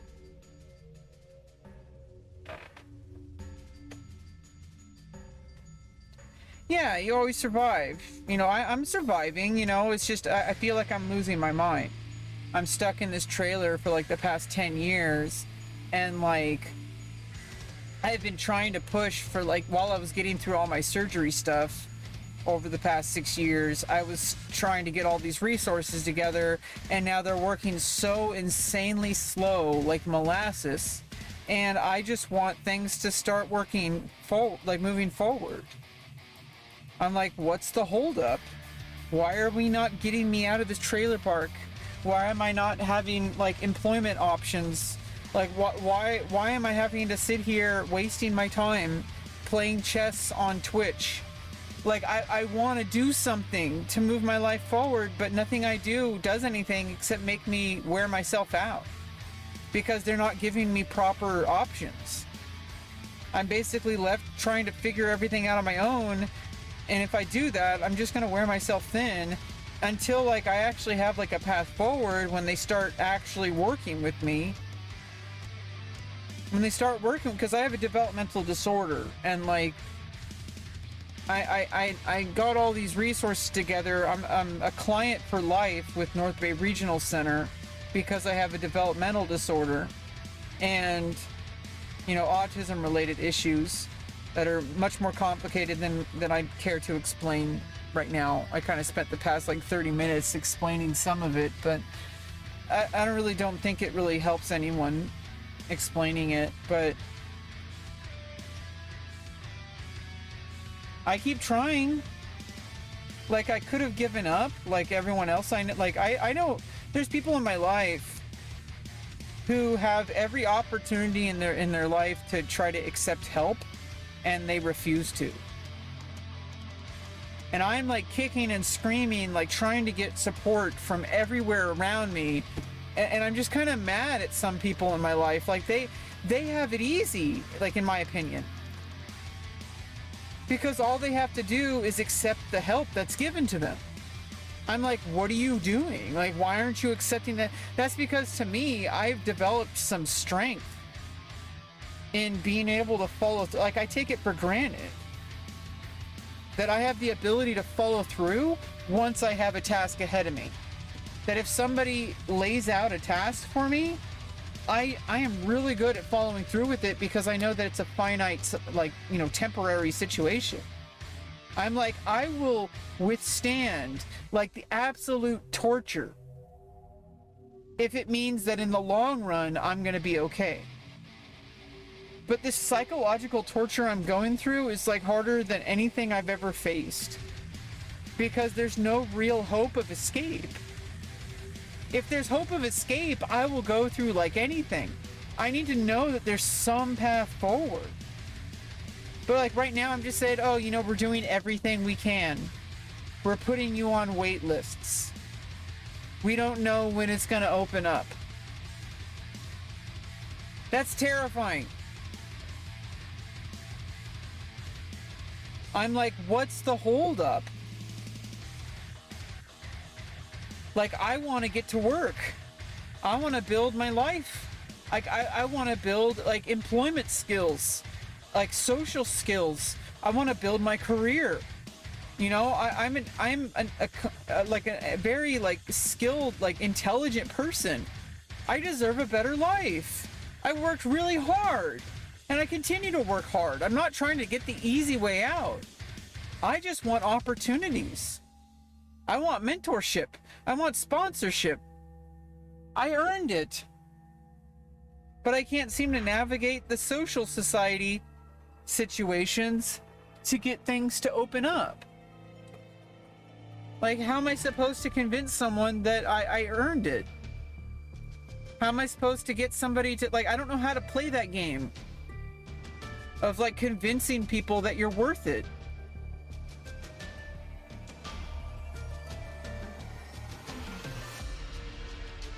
It's like it doesn't make any sense because you can calculate it all you want. It's not like chess. Like with chess, if you spend the time to like calculate your options, you can find the answer. And you know, it depends on your, you know, your ability to see things. But like, you know, you can't really do that with social situations and with people. Because you can calculate things all you want, but sometimes people make decisions that don't make any sense to you. Or at least it doesn't to me. I don't understand why there's any reason why I can't be earning a living. I don't understand why there's any reason whatsoever why I can't have, like, be thriving right now. Why I can't have, like an acting career, a modeling career. I am so, like, strong and able to follow directions and able to do whatever is necessary to make things happen, but I can't seem to convince people to give me opportunities. I don't know how to do it. I have kept putting myself out there in so many different ways. And when I went to take that acting class at the junior college, people were saying like, hey, like, have you ever thought about being a model? And I was like, yeah. And like, I screwed it up. I kept texting the person and like, I didn't know what I was doing wrong. And every time I asked, I wasn't told that I was doing anything wrong. And it's like you're expected to just know these things. And this person knew I was autistic. And so I feel like I was just violated. That I embarrassed myself in front of so many different people because this person wasn't like being fair to me. And I don't want to be mad at this person. It's not their fault.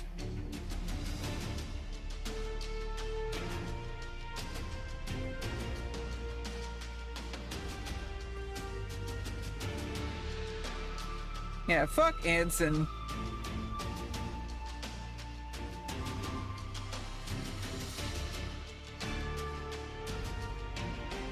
If you're wondering about the context of that, it's because a user named Fuck Anson joined the chat. I'm not trying to be mean or anything. It's literally because somebody's started a podcast. I mean, that goes into the realm of what I've been doing on Twitch for like the past 6 years. Content creation is like, you know, one of the things I have on the back burner that I keep working at. I keep trying to figure that out, like how to make that work. I don't know how. I don't know what I'm doing wrong. I don't know how to even, like, I keep trying to, like, write scripts and, like, write, like, a very, like, dedicated, like, concentrated effort towards, like, a podcast or for my blog, and I just keep, like, failing. I keep falling apart. And it's like, I don't know what to do to change that. I feel like I'm just kind of, like,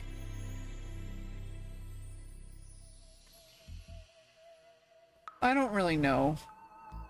I don't know what to do to change the situation. And I'm scared, and I just feel like crying all the time. I'm really terrified. And it's like, I don't know how to express to the world how terrifying it is. Because most people are like, oh, have you tried this? Have you tried this? Have you tried this? It's like, yes, I have. I'm 37 years old. I spent my entire life trying things and failing and trying to change tactics and then trying again and then failing and then changing tactics and then trying again, and it just wears you down so bad. And you feel like you don't belong anywhere, and you feel like you're never going to succeed. And then when you start crying about it, people are like, oh, but that's like, nobody wants to work with a crybaby. Why are you complaining? And it's like, okay, well, now I feel like I'm making it even worse just by talking about it.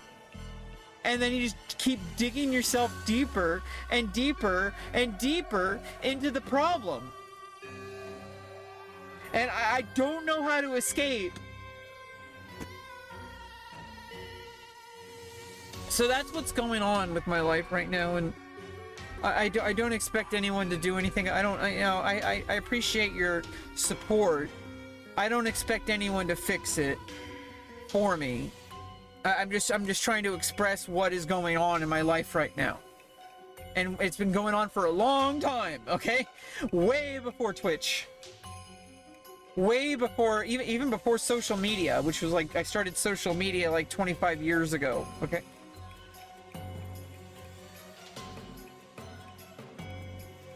This problem has been going on my entire life. Since I started having consciousness at the age of like 3. Okay, like this has been a long-term problem. I still don't know how to fix it.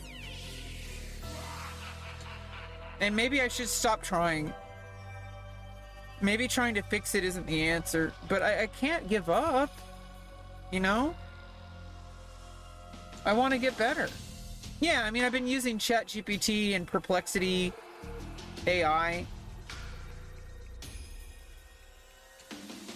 That's like the only, because I'm waiting for these resources to start. I have no other coaching except for AI. And that's terrifying me because AI is not very good at like helping people with like direct like life coaching. It's like better than nothing, but like I'm too smart to rely on it. If that makes any sense.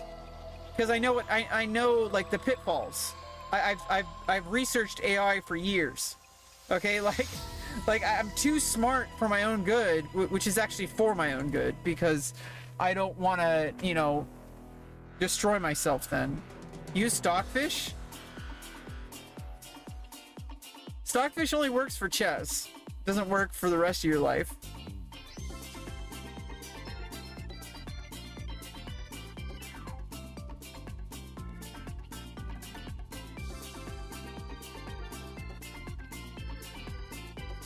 Like AI is a great tool. Like if you can train it or train, you can kind of train the prompt. You can train ChatGPT with like your own like writing and your own like, you know, you tell it what your needs are, and like it can kind of give you like some good like strong like answers. Oh. But in the end of the day, like direct real life coaching is what I need. And I need resources. AI can't give me resources like housing and like direct like skill training and like you know, disability advocacy for employment, like these kind of like direct lifelines. I need those because I have a disability. And it's like I'm waiting for my access needs to be met, and they're not. They're putting me on endless wait lists, and it's frustrating. And I hate complaining about it. I hate going on the internet and that being my only personality. But that's what's been going on for the past six years.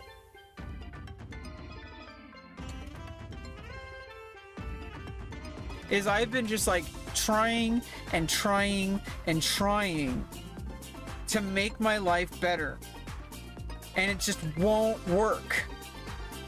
and I don't know what I'm doing wrong.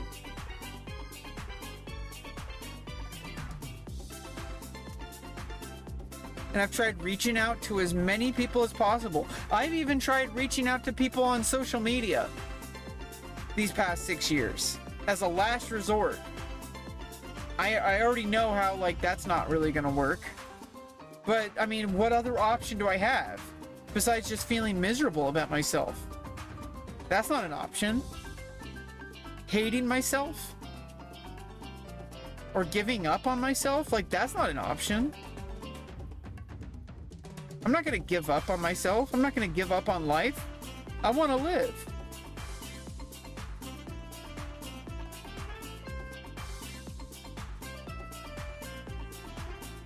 So I'm kind of in a messed up situation.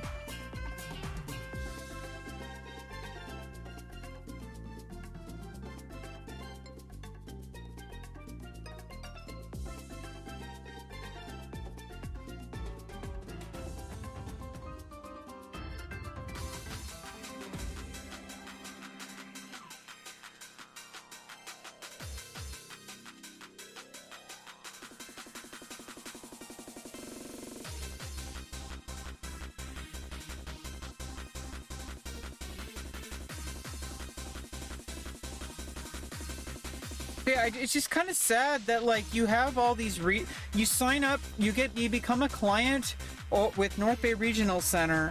They promise that they're going to give you resources to obtain, you know, like safe and reliable housing. To have resources for social and life skill training, for employment options, so that you can live so that you can have access to like basic human dignity. And then they just don't fulfill those, and that you have to resort to using AI to try to get some support, or that you have to resort to going on to social media to get support. Why do I have to go to social media to hope beyond hope that something in my life can change? Okay, like, why do I have to, like, basically just roll the dice and hope that something on social media helps?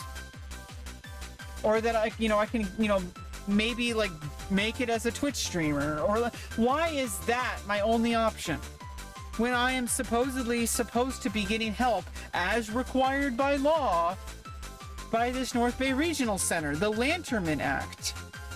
They're required by law to get me safe housing. This is not appropriate housing. This is not a safe situation. I'm living with an alcoholic in absolute misery with no escape.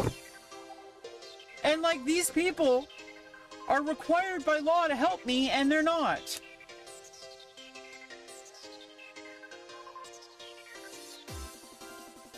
Yeah, anyway, it's like I don't like complaining about it. This is kind of why I haven't been streaming, is because every time I start talking, the conversation ends up getting to the place where it's like where I'm just trying to solve this problem that can't seem to be solved. Like, this problem just can't seem to be solved. It feels like it's just game over. And like, I've worked so hard to get here, you know? I worked so hard to get here.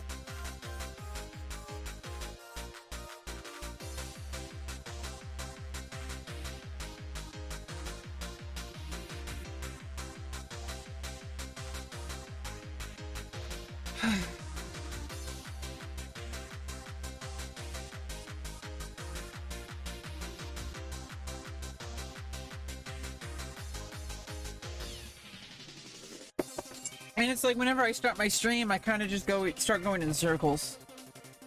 You know, it's like I kind of start talking about things, and then it's like it goes right back into the things that are bothering me the most. And that's not good entertainment. So it's like I'm kind of stuck. Like, I can't even put on a good entertainment. Like, I can't even, like, make content. Because every time I try to make content, I just keep going in circles with this same problem. And I don't know what to do about it.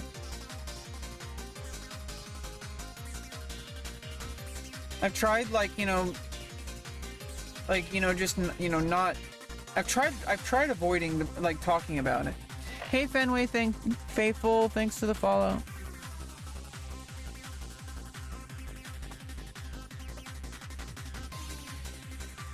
I just don't really know what to do. I don't. And, you know, but I'm just gonna keep surviving. You know, just like Soup was saying. All you can really do is just keep surviving. And, you know, one day, like, I'm gonna have my opportunities, you know, there's gonna be somebody who wants to, you know, mentor me and sponsor me. I have a lot of potential. I could be a very successful model. Like, I know it doesn't always, like, look like it. I'm not very good at figuring out camera angles and lighting, especially in this trailer. Okay, like, I have tried. I know it may not always look like it, but I'm actually really attracted. Okay? Like, I know some people might think that I'm delusional and trying to become a model, but like, trust me, I could be a successful model. I've been told by so many people. Like, people approach me and say, have you ever thought about being a model? And I'm like, yeah. Okay, I don't know how to make it happen. You have to, like, know people. And I don't know how to do that. But the thing is as soon as things start, there's gonna be a point of no return, you know? There's gonna be a point where once you start getting people who are supportive of you, they're gonna keep helping you even when you're not aware of what you need to be doing. They're gonna tell you what to do. That's kind of what I'm hoping for, is I'm holding out for that. There's gonna be a point where I'm gonna have enough people supporting me that I basically just have to do what I'm told. That's kind of what I'm hoping for. That I'm just gonna keep, like, gathering support until I get the right kind of, like, until I get enough people to, like, be behind me to basically be too big to fail. Because there comes a point where it's just like, you're too big to fail at some point, because you have people who are holding you up. You have people who are going to, like, guarantee your success. They're gonna be like, hey, like, do this, do this, do this. And I don't need to know why. I just need to do what I'm told, which I'm really good at. So once I get to that point, I'm gonna be fine. But I don't know how to get to that point. That's the main problem. Is getting to that point where I have enough people, you know, allies, where I have enough resources, like, and social, like, you know, like I basically need like an agent, like someone to, like, do all the legwork for me, to, like, get me opportunities, so that I just have to show up and do my job, which I'm really good at. I'm really good at doing my job. But I'm not really good at finding opportunities to do my job. If that makes any sense.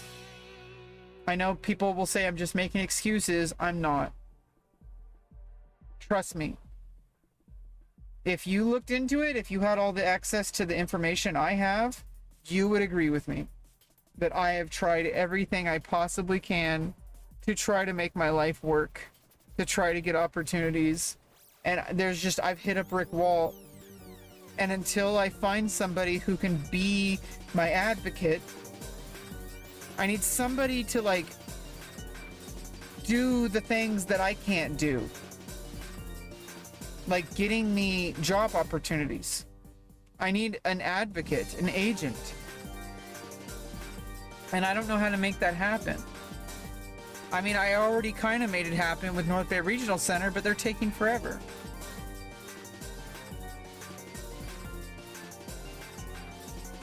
You know?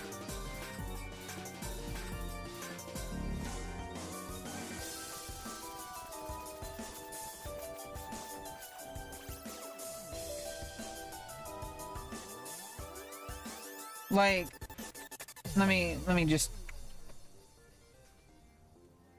pull up like what the North Bay Regional Center.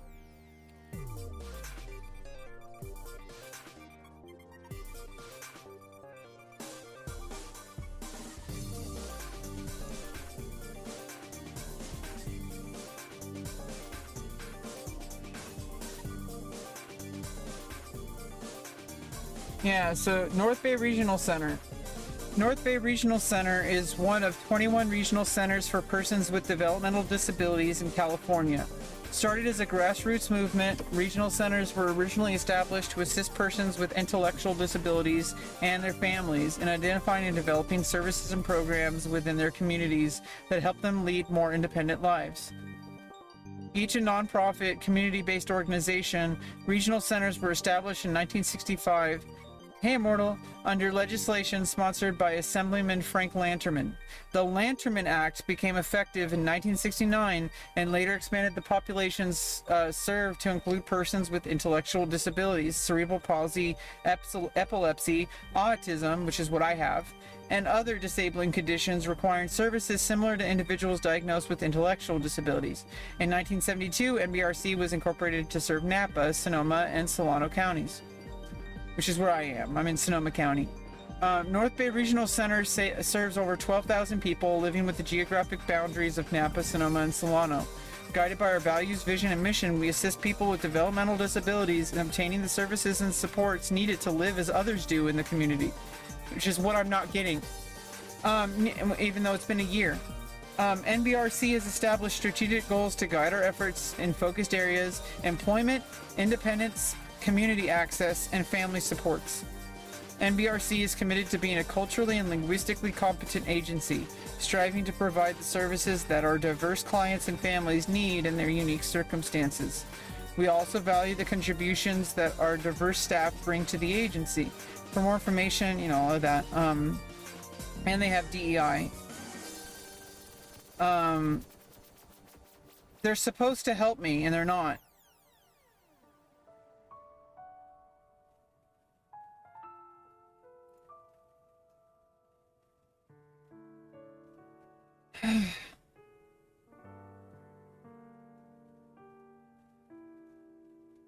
And I don't know what to do to get them to help me so that I can have a better life and start moving my life forward so I can have employment and housing.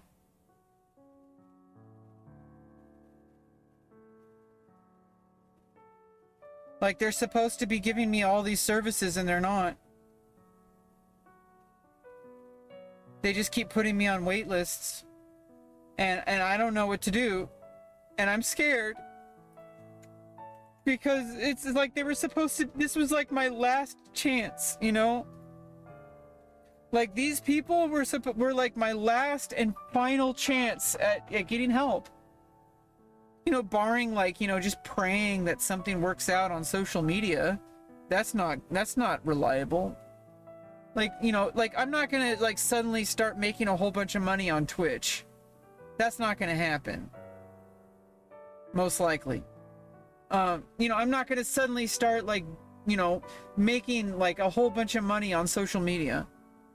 That's very unlikely to happen. I can try.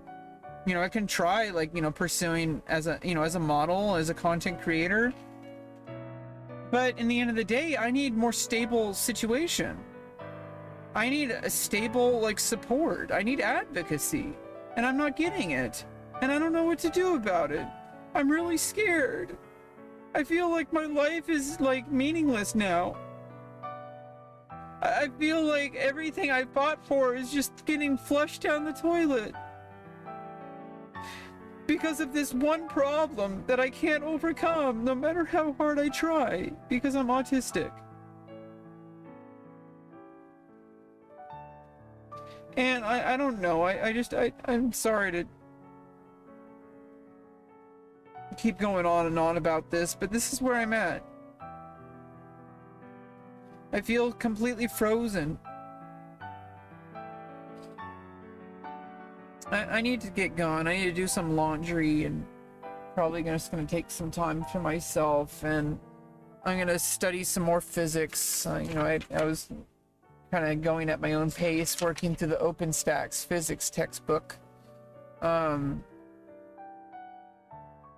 need, it's been a couple days too. I've been a little bit tired. I've been working out a lot. So I'm taking care of my health at least. So it could be a lot worse. I could be unhealthy, and I'm not. I'm really healthy. Even though I might sometimes go through like periods of like not eating the best, or like not eating as much as I need to, or it fluctuations with managing my diabetes, but for the most part, like, I'm pretty damn healthy. And my biggest problem is that I'm just feeling like I'm being backed into a corner, and that this is the rest of my life is stuck in this trailer with no way out. And I don't know what to do, because no matter what I do, nothing moves forward, and I feel like a failure, and I feel like nothing I do is good enough for people, that nothing I do is worth providing, mentorship for. That I have to somehow find somebody who's going to give me mentorship, and I don't know how to do that, and I'm scared. But I think I need to kind of like get going. Things are going to work out eventually. I'm just really tired. I'm really tired. Like, really tired. Anyway, I'll see you guys next time. I'll probably do an IRL stream either tomorrow or Monday.